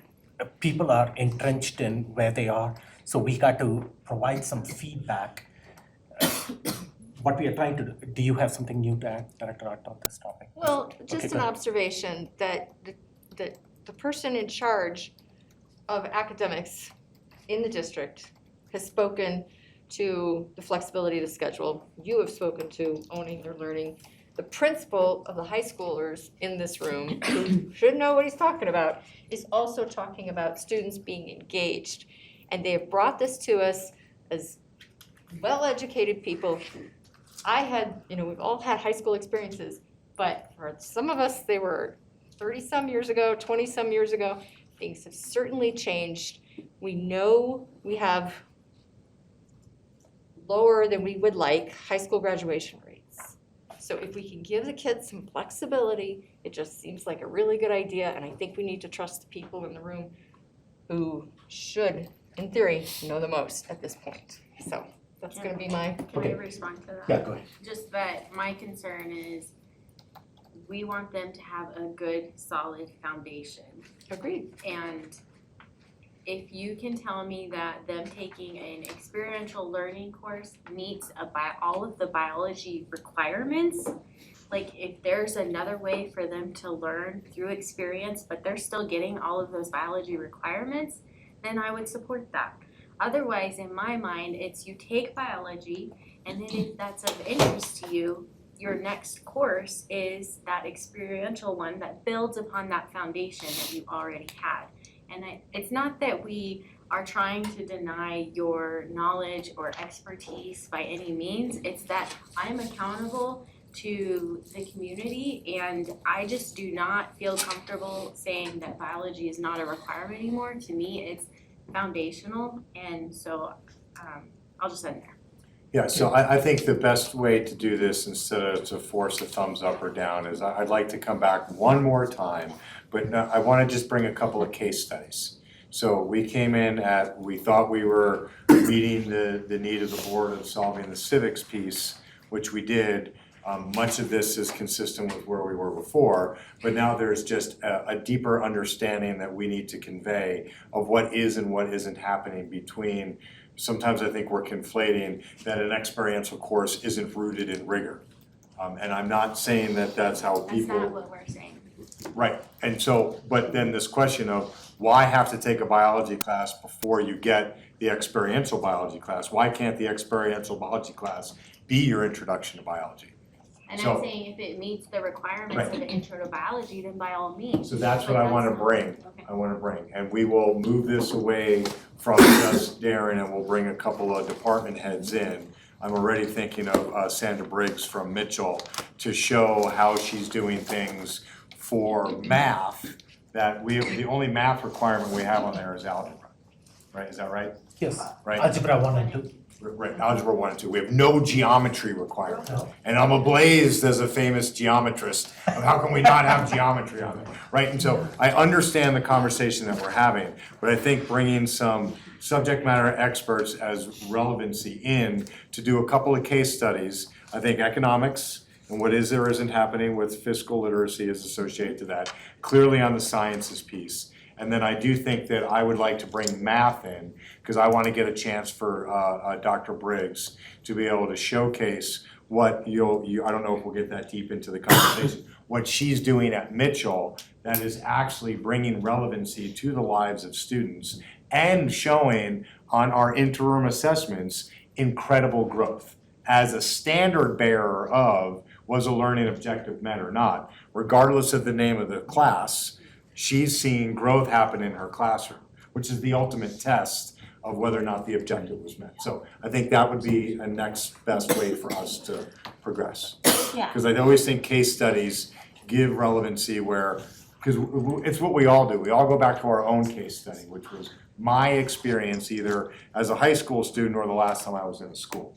But I want to maybe ground it that way. Does that sound agreeable? That sounds good, perfect, because we will be here for the next till midnight and not come to an agreement on this. So we got to move forward with it. So if you want to come back with it, maybe what do other school districts do? Do they have some requirements like this, or did you compare? Yeah, we did. We've done some comparative analysis. Now, there are plenty of our most progressive and high achieving districts around the state do not have these requirements. You can look at Jefferson County, you can look at Boulder Valley, and so we can bring that information back too. Okay, thank you. So it's circling back. Moving on to the next item on the agenda, which is looking at the last item on the agenda? next slide. Who knows what's going to come up after that? End of the year STAR assessment data. Yeah, so this is our continuous improvement cycle. I will try to be short in my intro. The team has gone through this a couple of times today as we had both K-12 and we had Central Huddle. And just for folks to understand, Central Huddle is when we bring in every staff member into Tesla for us to be able to give them an update of where we are. What's important about that is that the center part of Central Huddle is giving them a report of where we are academically. And I would say to you, 80% of the people in the room are not classroom-based when we do Central Huddle. Reminding every staff member how they're 2 steps away from the basket, that they need to be thinking about what's happening in the classroom.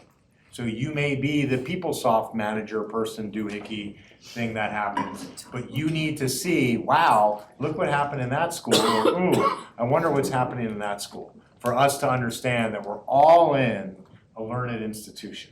Nobody has a specific job that is removed from what happens every day on the strength of our teaching and learning. Back to the initial if-then statement. If we deliver the highest quality instruction, our students will respond with achievement. Everything else hinges on that.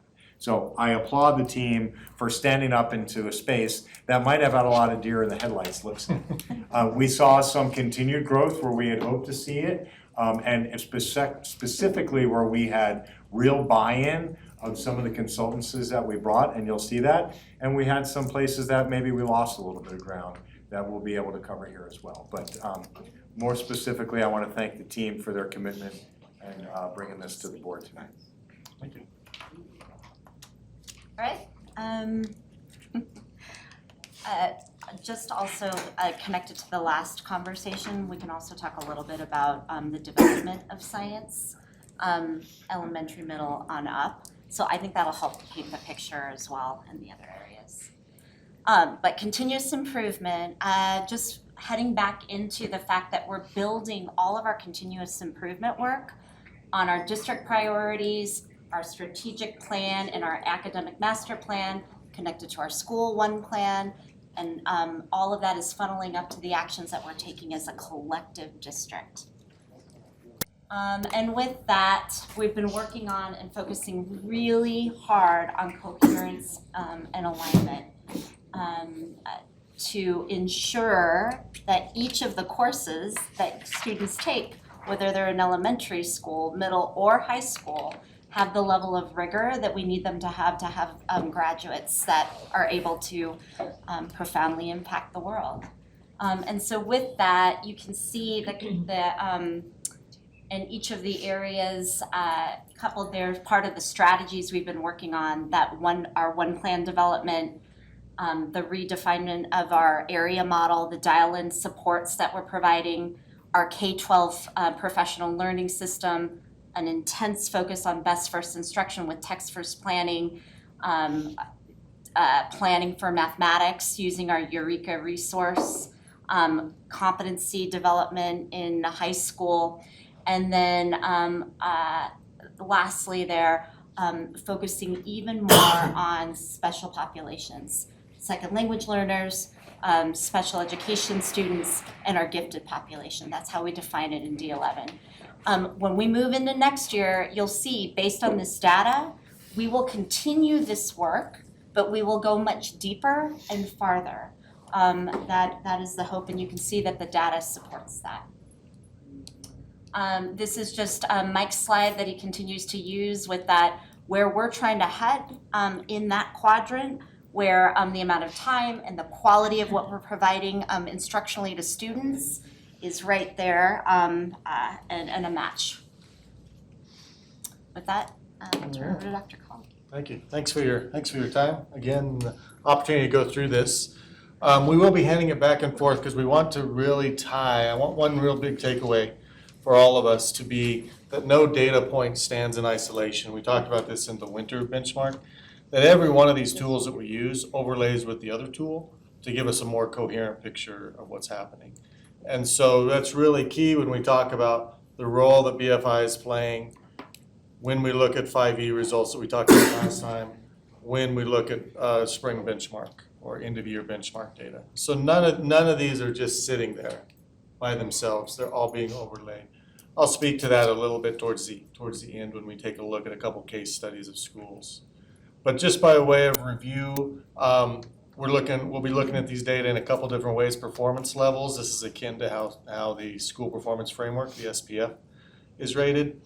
And so you can review that, and then we'll look at median growth percentile results. This sometimes causes some confusion, so just remember it's a pooling of like students. It could be by school, could be by class, could be by district, could be by state. You can pool them any way you want, but it is looking at that median, so the middle set of scores of that pool of like students within a normal curve. And so then to what degree are our students moving forward in that pack, staying in the middle of that pack, or dropping back in that pack based on the median growth? So the median growth of that pool of our schools is what we'll be talking about, is 50. Anything above 50, we're moving right at 50, we're running right along with the pack. All right, we're doing our marathon, staying right with the pack. Anything above 50, we're starting to close the gap, heading towards the front. Anything below 50, we're starting to get dropped and people are passing us. So that's what median growth percentile, we really take a look at this in very close terms. We're not gonna talk about student growth percentile, but you may hear about that if you go into classrooms or go into, like when we come into the one plan symposium, student growth percentiles are looking at this same idea but individual student. And that's where the classroom decisions are being made. We're gonna look at it in a pool of students because we're gonna be looking at it at the school level.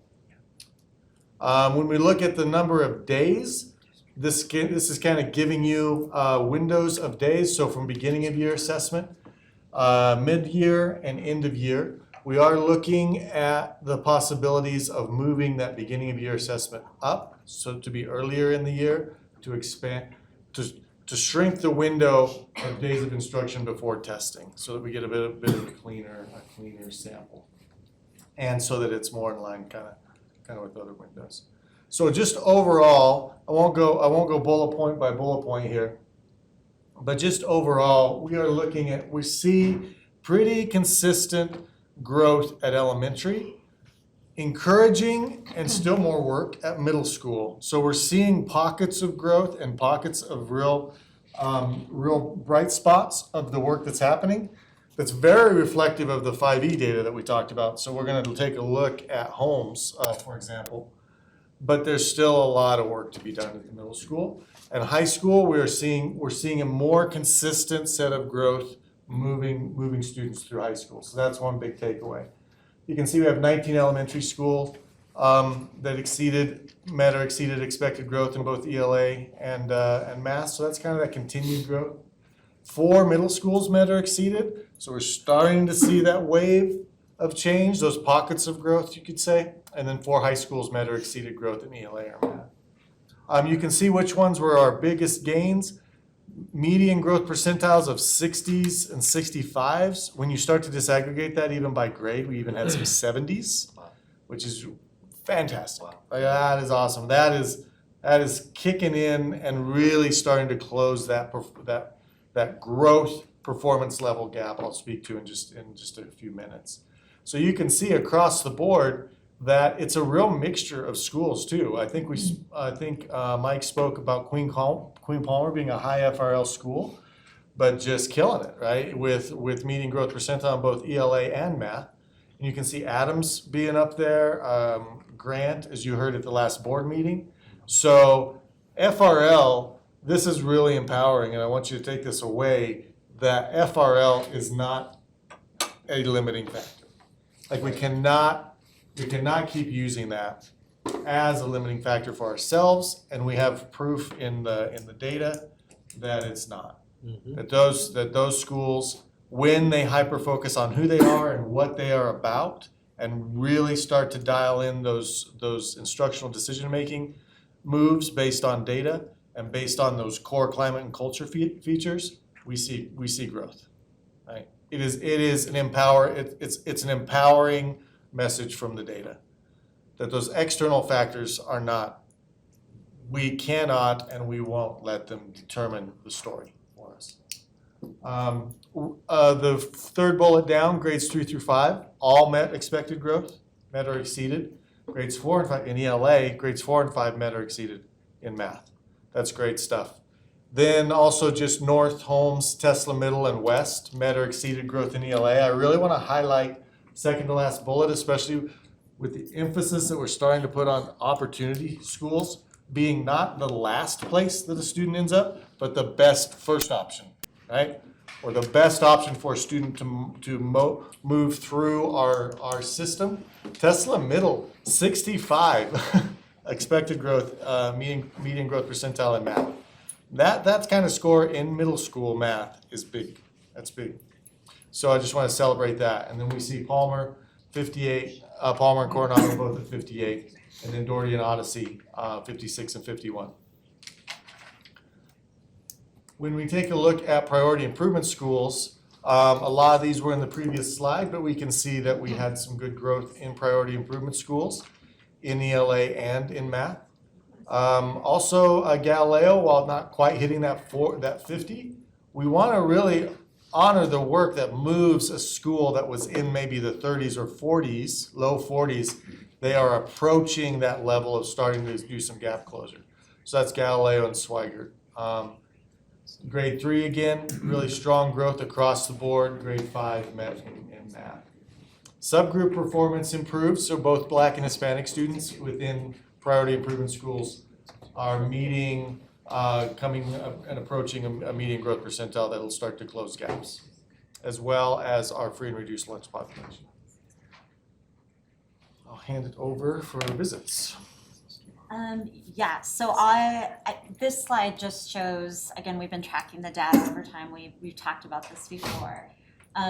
But the visits, specifically at our priority improvement schools, you can see that there's multiple visits listed here.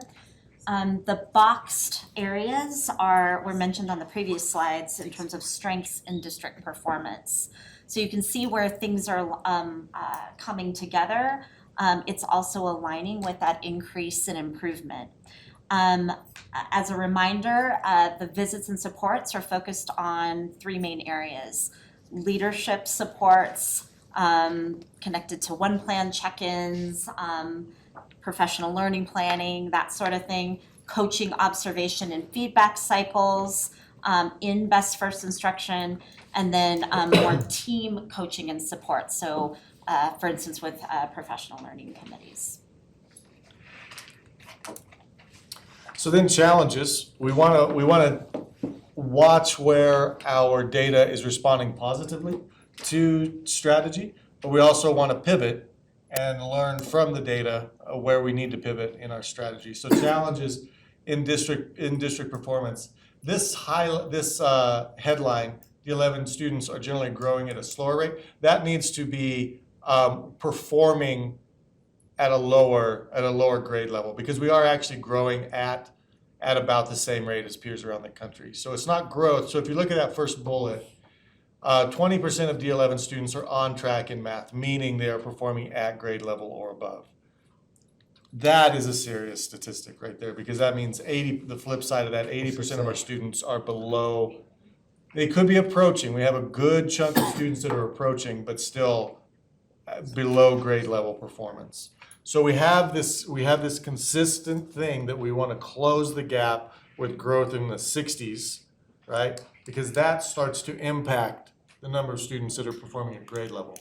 We can grow at the 50s, but we won't see this number change significantly. Yeah, you won't catch up. We grow at the 60s and definitely the 70s, then we're going to see that gap. We're going to see that gap start to shrink, and we just have to keep pushing on that, because the number of students that are not performing at grade level is significant and continues to be significant in the district. You can see a third are in ELA. So overall, district results indicate that we met expected growth in ELA 51, slightly below in math and 48, but we still have that performance gap. Priority schools approached but did not meet total expected growth, 47 and 44 in math. 44 is not great, because that is again kind of definitely not starting to kind of drop back a little bit. So we definitely want to watch that. The approaches in math, that has been a heavy lift for the year, and it will continue. I'm sure Tamara will speak to it, but that will continue to be a push for us. The real takeaway here, too few students are reaching grade level performance. And so that's the real takeaway from what we need to really pivot and hone in on based on these data. I don't want to spend too much time on all of these because it'll take a while, but this is the same analysis that we did in the spring, and you can see that, down and to the right is a good thing. We are growing the number of students that are performing at grade level, and we're shrinking. Red is significantly below grade level. So we're shrinking that group, moving more into the middle, and bringing those other top students into meets or exceeds. So we can see that those numbers are pretty significant. 5% across the district. Moving more into grade level performance is good, but you can see that we still have some work to do, and we still have a low percentage that are functioning at that level. Again, when we look at median growth percentile, the takeaway here is that we are on par or on pace with meeting growth compared to peers around the country, but we want to still up that number because it's in the high 50s and 60s that we start to close gaps. These are just I'm going to stand up because I can't see the titles very well. So these are basically coming out by subgroup. And so when we're looking at race, ethnicity in particular, Black and Hispanic are biggest minority populations. We can see that in ELA, we are really there's some good work happening, 49 and 48. So we're pushing that up. In math, we have some growth to do. So 42 and 44 for median growth percentile with our largest minority populations. So the takeaway, we see some significant improvement in median growth percentile, particularly in ELA and in math, not as much in math, but we see some growth there, and we want to just keep continuing and pushing on that. When we look at, and I apologize for the small, but we look across all these various subgroups, and we can see that overall minority, again, 49. We still have some gaps between minority and non-minority, but those gaps are shrinking. So the strategies are paying off in the case of that group. I do want to highlight as well some of these subpopulations when Tamara spoke to the strategies that are being put in place for ELL and IEP or special ed students. I want to make sure that we take away that while it's still lower, there's still a gap. This growth is pretty strong with those populations. And we'll actually see this in a couple of the case studies that we look at when we look at it disaggregated by school. So even though we still have work to do, we still have pretty strong growth among those populations that I want to point out. Can you just comment to the GT as well, because we Yeah. so often talk about our tails? So GT right here, very strong growth both in ELA and in math. And so those are again gap closing median growth percentile numbers. So when you see, going back to that slide, when you see some of these growth from fall to winter and fall to spring, they stay at the same level. Would the expectation be fall to spring, the growth would be higher, mostly, as opposed to fall to winter? The expectation, actually the trend, we're shooting for higher, right? The trend is actually that they either stay flat or drop a little bit over a longer period of time, because you have a greater sample. But we want it to grow. So I think the question is a 50 in the fall and a 50 in the spring mean everybody's exactly at the 50 level? Or is a 50 in the fall predictive that if kids kept going, they should be 52 or 54 in the spring, right? Yeah, from winter, we had a test in the winter, middle of the year, and now to spring. How is the trend supposed to change from winter to spring? We would want to see it to go up probably 1 or 2 median growth percentiles. But this is a slow number. This is a slow responding number. But remember, you're talking growth here too, right? This is the growth median percentile, right? So Yeah. this was to your point earlier, that we're being compared, this is in the national comparison group, right? And to kids that are taking it around the same point of time at the end of the year. So that number can fluctuate based on how students are doing. Minimally, we would want it to be in the 50, right? Like for every 100 students, we would be scoring the same or better than 50 of them, right? But to get, we want to see even higher growth, because that's when we start to see true gap closure connected to being at grade level and beyond. So when we take elementary performance takeaways, we see overall increasing the number of students on track by 7%. That's a significant growth number right there. And ELA by 6%. Again, the 19 schools, but really shrinking that bottom level, growing that top level for performance is really the trend that we want to be looking at. And so 7% is a good number. Again, too many students are continuing not to reach grade level. So across the district, that same trend is playing out across all our grade level bands. So about 20% of districts are performing at grade level in math, about 35% in ELA. We want to still continue to push on different achievement gaps that persist among subpopulations. When we look at 16% of minority students performing at grade level in math and 26% in ELA. That is something that we are taking a very hard and close look at, to look at how we can move that up. Again, there's the 7% growth at the top level for math and 7% shrink at the bottom level in ELA. Those are good, strong numbers. When we look at elementary median growth percentile, ELA 51 and math 50. So we're right on par with our peer schools within the sample across the nation. So D11 students are growing at pace with their peers in math and ELA. So again, the number of visits. Yeah, again, you can see, so this is looking specifically at elementary schools, and then you can see, again, highlighted our priority schools, and you can show that we've been focusing our efforts in those areas with a great number of visits. And again, when we look back, we can see areas where that is helping to support students in or schools in doing better academically. So I think calling out Midland. I think that was one of the areas that we saw growth in, that was highlighted in the data. And you can see the sheer number of visits there. I can also tell you the work, it's professional learning, it's the visits that are provided by our content specialists, it's the supports through the EASY grant that we've started with the University of Virginia. We were just at a teacher forum there and got to hear from teachers on, the intense work that they're doing in their leadership team as well. So you can see that it's starting to pay off when you have that full cycle of support in place. So I just want to add to this slide a little bit, some specific examples.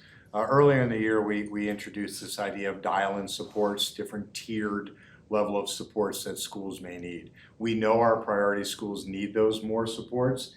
This is evidence of how we're dialing that in. I'll use math because it's where certainly my skill set sits. But Tamara has brought in some expert consultancies that have accelerated our team's ability to get those dial-in supports. And so it is the triad of Paul and Phil, who you both have met on several occasions, and Ellie. And if you haven't met Ellie, the next time she's here, I'll make sure that you all get an introduction.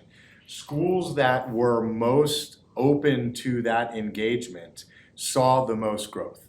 And so bringing in that dial-in support, and I don't say it as if it's easy. It's hard to take supports and understand how those supports fit. That's the nuance of what we're trying to do with an area superintendent's model of how do we know where is it, okay, y'all got it, that's great. We have a one-plan review. That has been kind of the place that we were. But now based upon that one-plan review, who needs that extra follow-on visit? And you can see on the right, tiering them on leadership support, coaching, observation, and feedback, and team coaching and supports. How is it that we're getting clarity on what that visit is? And again, Nicole's not here this evening to get the credit for it, but asking her to color code that in a way so you can get a visual of where is it that we're leaning in.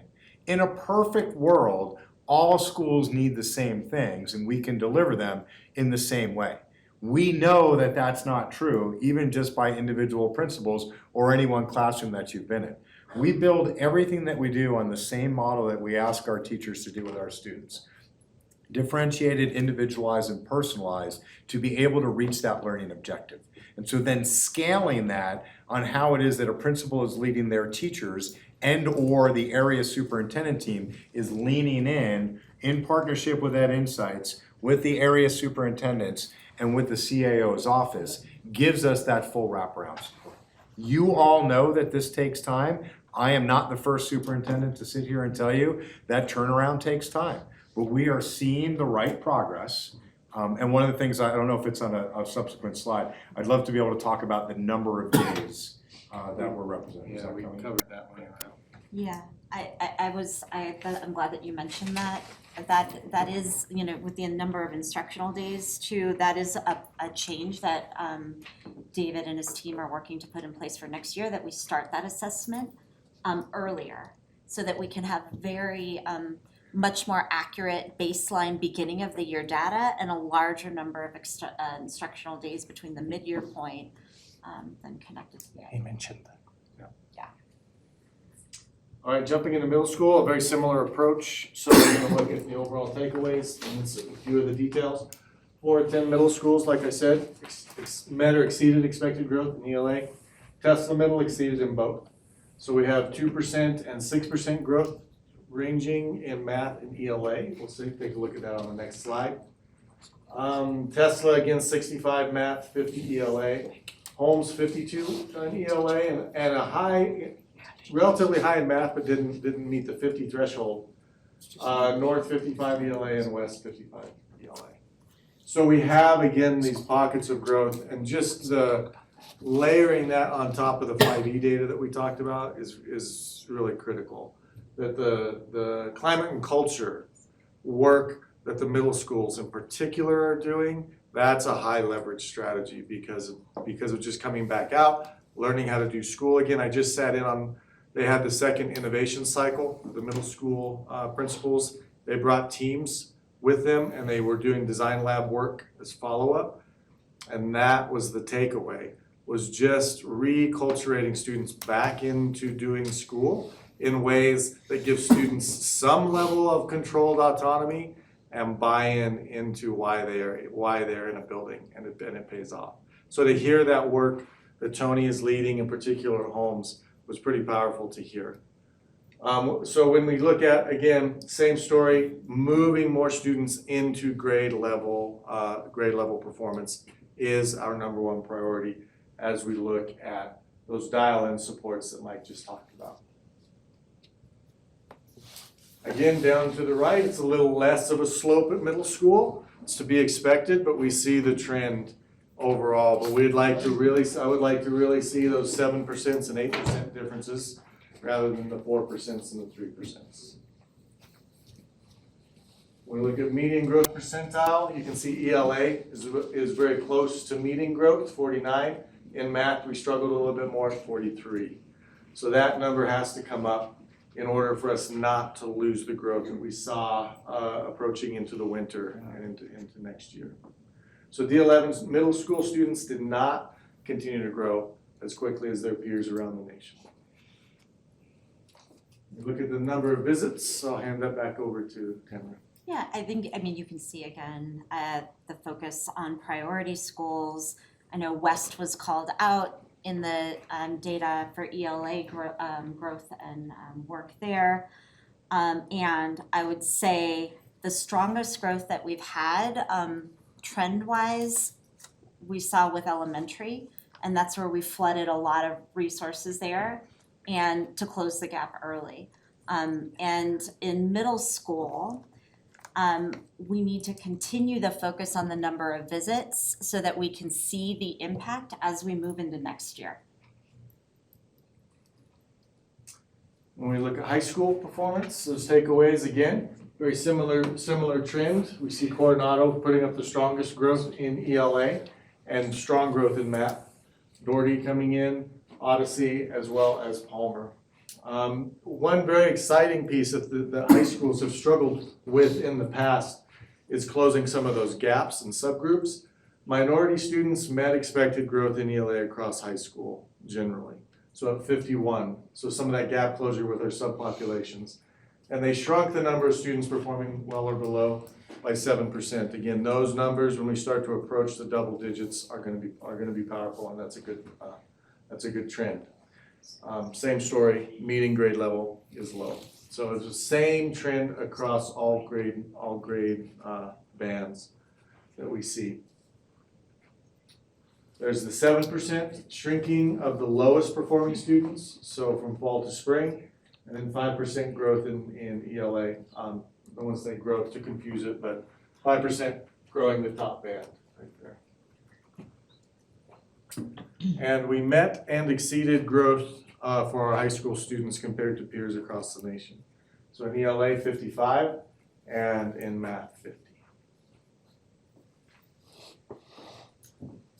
And with the number of visits, you can see larger increases at Coronado and Palmer, and they were also mentioned on the previous slide for stronger growth. I think across the board, we'd like to see even stronger growth in high school too. And the work that will move into next year, connected to content rigor, some of the pieces we were just talking about, we'll work to get at that and align our system K-12, starting with the alignment in mathematics even more so. So in that slide, if I don't see Doherty there, does that mean that you didn't have any visits to Doherty? I'll have to check on that. It is impossible for me to believe that there are no visits. Okay, just curious. The slide is different than the one that's on board docs. Yeah, I think there might be just an error, because like it says Penrose Elementary instead of Palmer. And then Doherty is on the one on board docs, Yeah. so if maybe you made some edits, just So Google. Director Opp pointed that out today, and Nicole made those changes, but they're linked in the live link.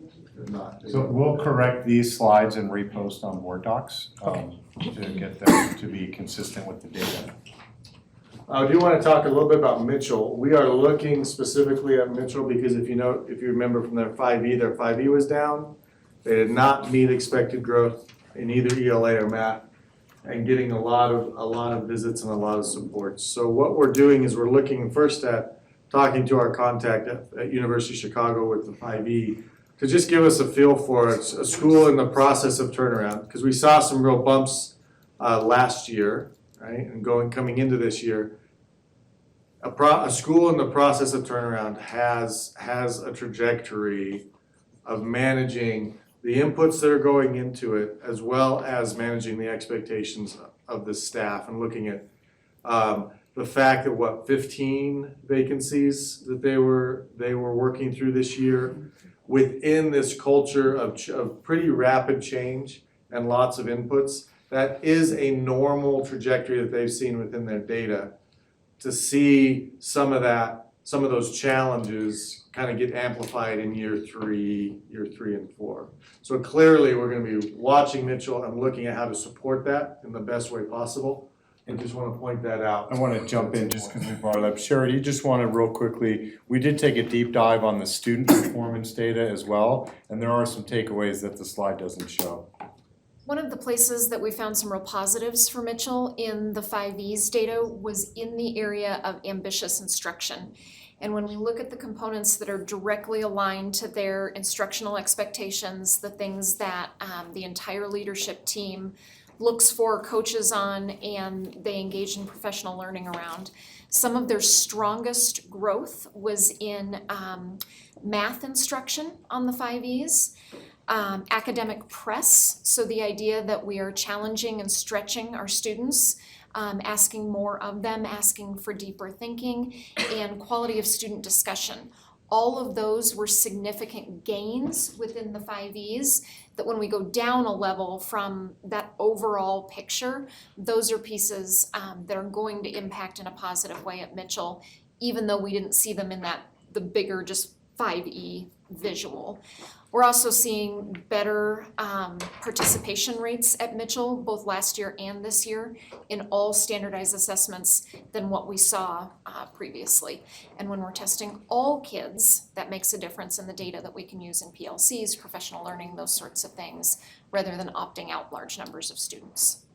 Mike, was there anything I missed? Yeah, just highlight the Dr. Briggs's Sure. number, just because it's so noteworthy, and I didn't have the actual number handy. So as we've looked at MGPs tonight, and David has talked about when we're above a 60 MGP, we're thinking about, or we're seeing students move from great growth into great achievement.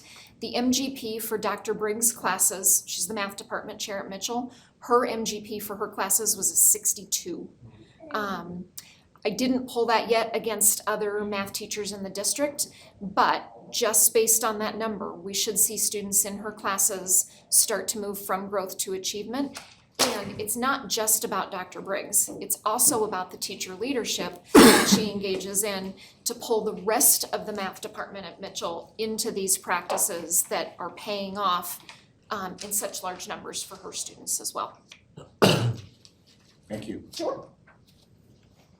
So before we jump into a couple more specific case studies of schools, I'll let Tamara speak to the planning and the movement of our the response of our strategy to data. Yeah, right now we're in the process of using this data, 5E data, the STAR data, and other data that we have. We've had some audits from our partners, University of Virginia, from instructional empowerment that are working with us as well, to start to make adjustments to our strategy for next year, which will be reflected in our District 1 plan. And so with that, here's a couple of things. There were some things on the slide, but I'll just say them.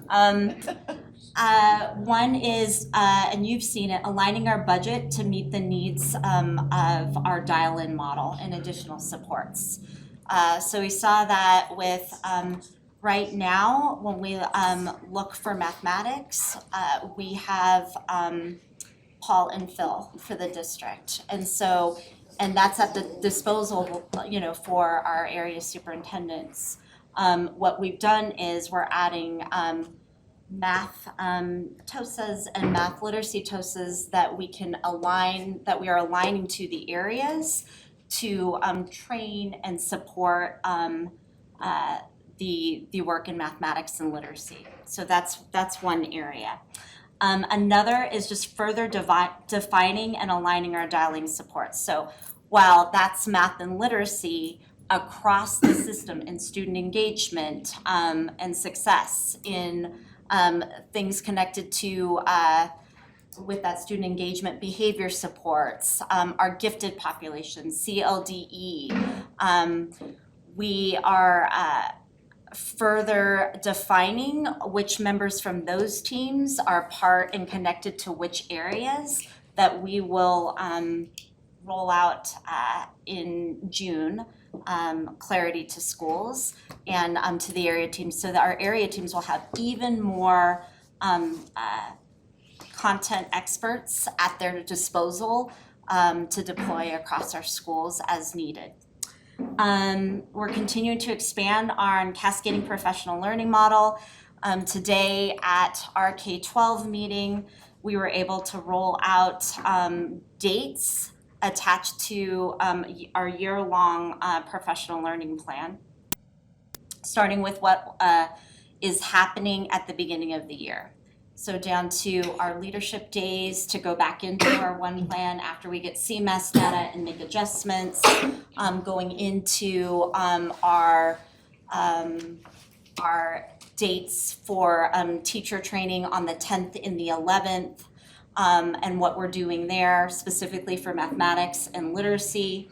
And then also to our new teacher orientations and our day one ready information. You can see those are all pieces we've talked about from a budget standpoint. They're also pieces that you've approved from a calendar standpoint, right? When we added the additional days throughout the year. So now we're putting that into action. What does that look like across the course of the year? In mathematics specifically, we've capitalized on the data too. One of the pieces that we heard from teachers that we saw in the audit is that we needed an aligned scope and sequence. We know we had the quarterly overviews. They weren't aligned to the Eureka curriculum and the scope and sequence there. And we actually, quite frankly, needed a greater level of detail in having a true scope and sequence document. All of that is being worked on now. We've gotten some teacher engagement on that. Those scope and sequence documents, K-8, in mathematics will be done in June. And we'll use that to, now that we've launched planning for learning in mathematics, we've done training on that for this year. As part of that professional development for next year, by grade level, we will have individual planning sessions ahead of each model. You have a model here in kindergarten, here we're planning for it, we'll move on to the next. And we provided, right now, the dates we have that, utilizing the district dates. We have a couple of areas that we need to tweak because our calendar still isn't perfect yet, right? We still have work to do, but we will figure that out as well. ILT development, we talked today at the K-12 meeting. Who are the members? I don't know if you remember when we talked about at the AMP, the importance of the ILT, and we listed what the definition there. We talked about that today, and as a reminder, and also to have the right people that are developing year one plans. And at the K-12 meeting today, we also had schools start to dig in early to their data ahead of the one plan meeting so that they can be even farther in their planning. All of our priority schools, before we hit the one plan symposium, will have participated in step back meetings to develop their one plans, and so they'll have a draft before they even hit the one plan meeting. So when we start the school year, and we have to do, we have area superintendents coming with schools to go through their plans, we will be in a much different place than we were at the start of the school year. So those are just a few of the things that we've done. when we actually go into the changes that we make in our strategic plan, it'll be much more we can talk through. And so we'll wrap it up with a couple of case studies, because I think when we disaggregate a little bit more, we can see some of these positive gains as well as areas that we can grow in. So this is my favorite part, because this is where we get to layer some data on top of each other. The work that BFI is laying down compared to the 5E results compared to STAR results. So remember, Holmes did a massive jump in their 5E, gaining a very strong, well organized in 3 areas. That has never happened in the district in one testing cycle or one assessment cycle. So they are well organized for improvement. A couple things I want to point out here.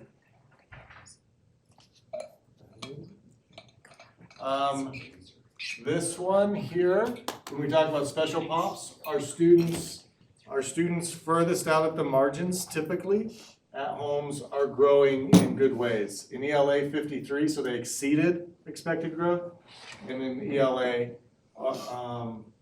in English language learners approaching expected growth. You can see across all grades in ELA met expected growth, and we can just see these real positive payoffs in looking at all 4 pillars.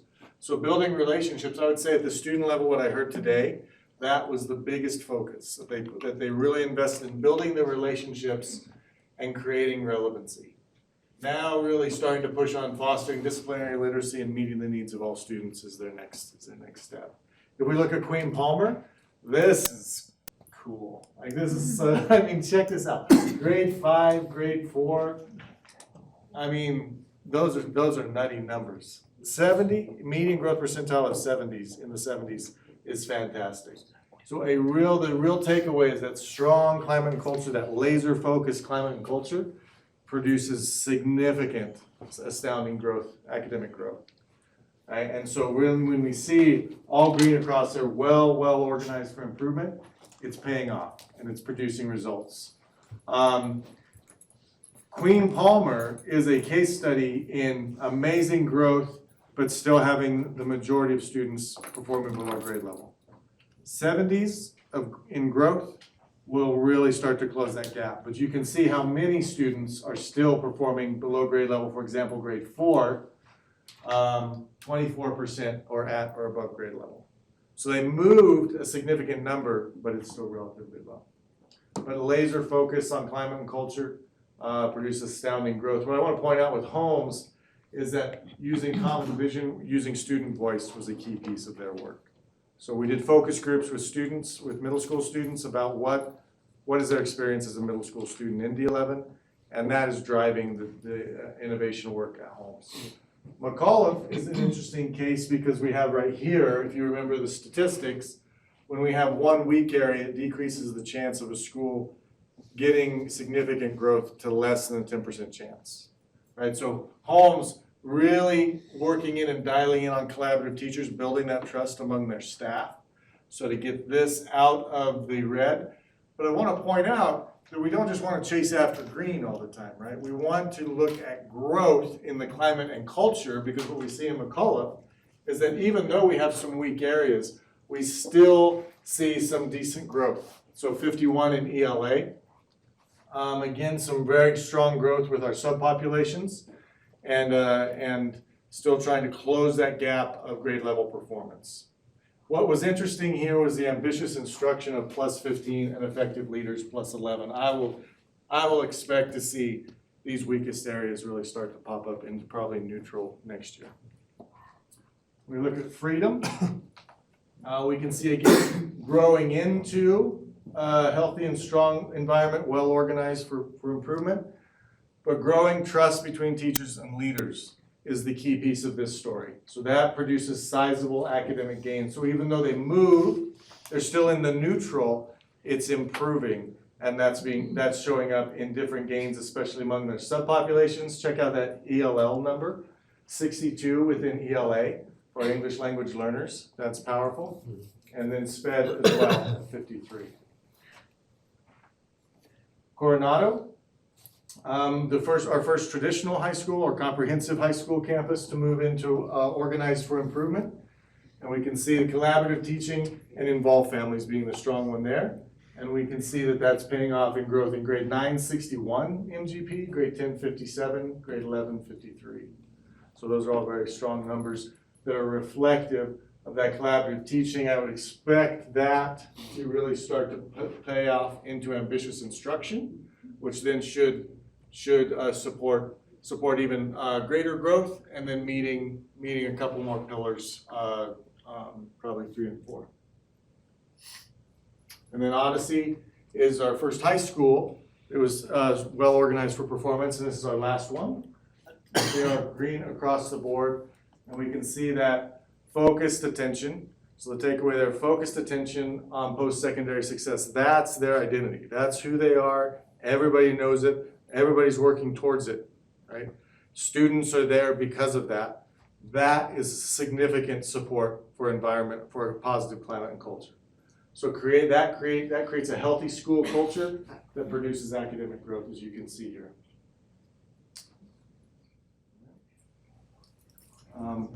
Okay, thank you. Questions?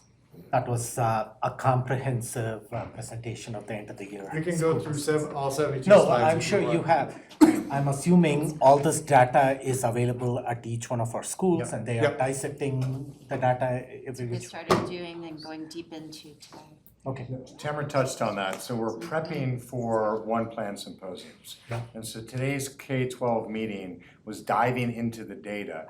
We don't want to use the One Plan symposium as the time that we show up with the data. We want the data to inform us such that when we get to that plan, because the One Plan symposium is what is our school improvement plan for next year. Sitting in the data now with peers and colleagues and being guided through it informs them to go into that One Plan symposium, understanding their major improvement strategy and the action steps they want to take to be able to get there. So we're kind of just really stretching that out a little bit so we don't just go for this condensed deep dive where I think people's interest can wane over time. That's hard.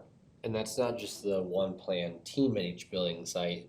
That's going over the data. That data is being shared with all staff. That's right. And the One Plan symposium has gotten larger. We actually asked for budgetary increase this year, mid-year, to be able to handle the fact that we don't want the principal in the AP or the principal in the TLC just going through with a couple of folks. A couple of teachers and that's it. Okay. That was, my question was, I mean, I know we have some high spots and we have some low spots. When we look at the average of, where we're at on grade level versus not on grade level, that should be a sobering reality in our buildings, and not that our teachers aren't overwhelmed and working hard. I do wonder what we are or what we can do next year around One Plan about figuring out how to, I said it before, how to work on the right hard. We're all working hard, but how do we work on the right hard that's gonna help move our kids and hopefully give our teachers a little bit of reprieve and relief. Yeah, and so we asked Ed Insights and the team to do those case studies for this setting, for us to see some exemplars and find are there lessons or trends that we can pull from that. Perfect. The sobering aspect is Queen Palmer. Like we scream from the rooftop all the time, and I've said it, if you've got a kid that's behind and you wanna make up a year and a half's worth of learning, go to Queen Palmer. Yeah. And still be a year and a half behind, because the challenges that have existed for many of our students pre-COVID, during COVID, and post-COVID are so real. But that was all green and all highest numbers that you could possibly see, and we still only have 24% of kids on grade. Yeah. Right, so It's that gonna is. be a long slog, yeah. Right, Yeah. and Long road, but while we talk about what we need to do for District 11, that's a sobering slide for anybody that's looking. This is a highest performing principal with a highest performing team, all cylinders operating at full RPM, every kid fully engaged. If you want a true great feeling about an academic experience, go walk a hallway at Queen Palmer and then leave. And if Dan Rather's there and says, well, how are you meeting state level achievement? Well, we're not. We have 24%. Right. Like everything's working. Yeah. And you're still 3/4 of the kids aren't there. Yeah, it's But gonna we'll be get over. there. They'll get there first. It speaks to how far behind our kids are Yeah. coming out of COVID. And going into COVID, right? Going into the COVID. academic slide that has existed in certain parts of our country without this level of attention is measurable. and the right hard, right? 'Cause the focus in the right areas. I mean, we're a lot of things are being put into place and or are in place in certain pockets and areas, right? But the right areas are in systems, so systems leadership, support and accountability structures, effective talent management, which it's really important, right? Yep. And instructional infrastructure. Those are the areas that we've done work in this year that will continue to do work into next year to support that. Okay, any other thoughts, comments, or questions from board members? Seeing none? I mean, just the, yeah, like I tear up when I see this data. And I know people are working so hard. So what do we need to do? Like, I know that we're doubled down on best first instruction, and I still think that's the right thing for us to do.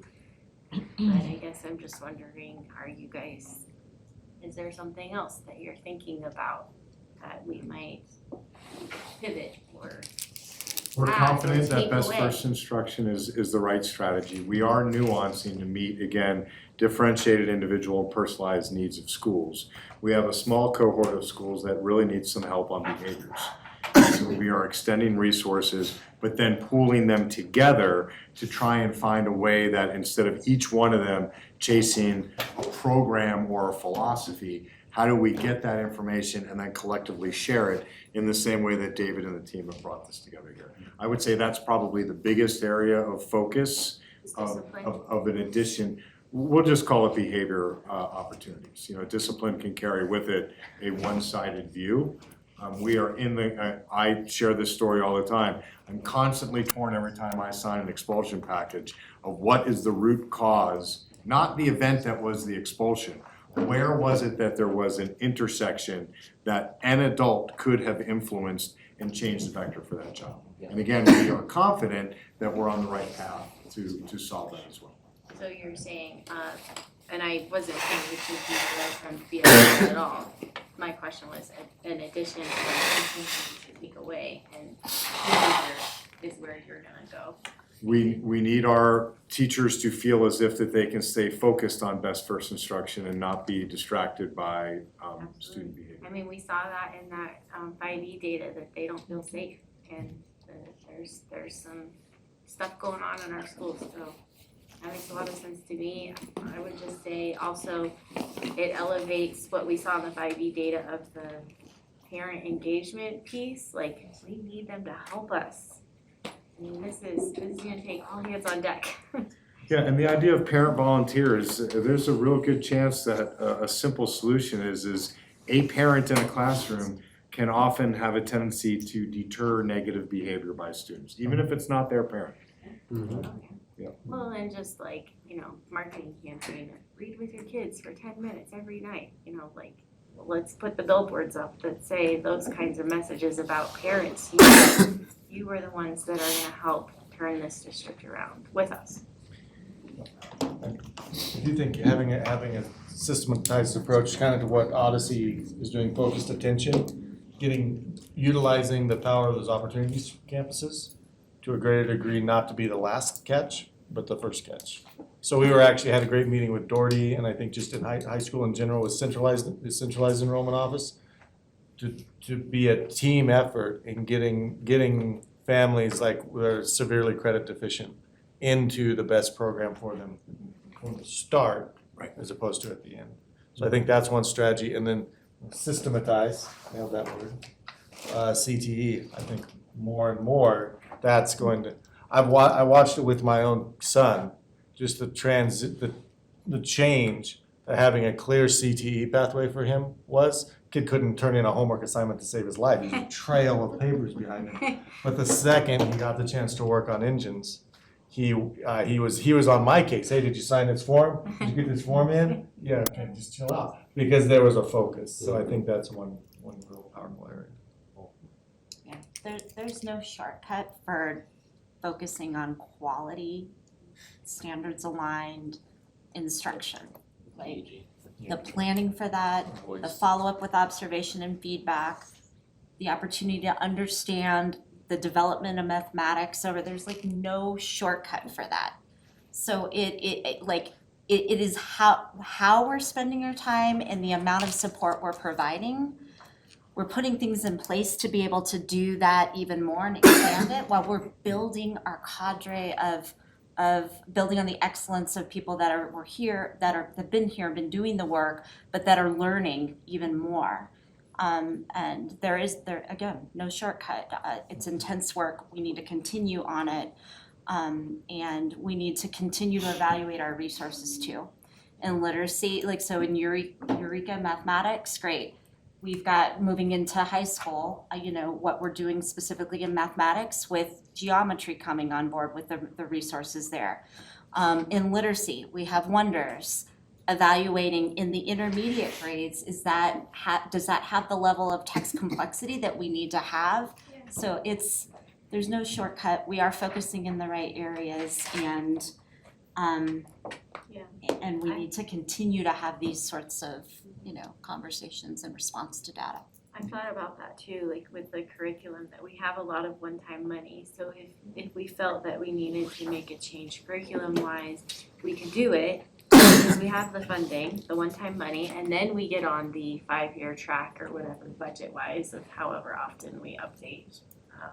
But just, I thought about that too. Yeah, the way the board has supported, what we asked in terms of curricular needs is right where we need to be. It allows us some flexibility also within that to make changes that we need to make immediately and do some pilot work as well. Yeah. Thank you. Let us know what else you need. The takeaway is that we are going in the right direction, but we still have a lot of work to do. And I appreciate all the effort that from the central admin, every one of you are doing, including your department in leaning in and supporting our schools. Some schools show significant improvement aligning with the 5 essentials data. I'm sure there are some outliers or anomalies too out there where the 5 essential data is good, but it doesn't align with maybe takes some time to show with the result data. A quick question, are we done with all the state testing, CMAS testing in all of our schools? It's done.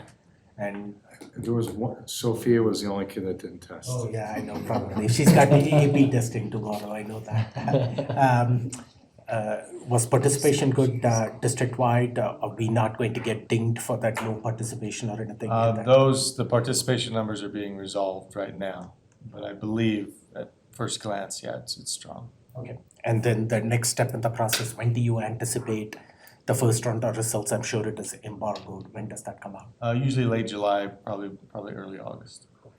Okay, thank you. Just the one comment I would make is what is so great that didn't come into this conversation is we just completed our first year of STAR Organic Assessment. Yeah. And there was no question with, does it work, does it not work? We're not getting a ton of negative feedback. It was a really smooth transition by the team well before my arrival and the decision to make that switch that we feel as being very aligned with what we see when we walk in buildings. There aren't really a ton of surprises when we look at those numbers.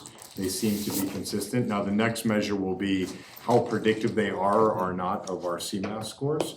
But it has been a very well implemented transition. And so hats off to any and all that were a part of that. And we did receive some, if anything, we're receiving really good feedback on, they want, principal leaders and teams want to understand it even more, how to best utilize it. We also too, I didn't mention this at the K-12 meeting, David's team worked on, this was also feedback that we got, just a simple list by grade band of assessment, what are all of the required assessments in D11, and then a table that says the purpose, the window, the expectation for use, and the actions you would take. That is important too for that system of accountability and support in terms of how do we use the data to really make movement. Okay, thank you. Seeing no further comments or questions, I don't think we have anything more on the agenda. I can't think of anything else that I need to address at this time. So with that, we are officially adjourned at 8:30.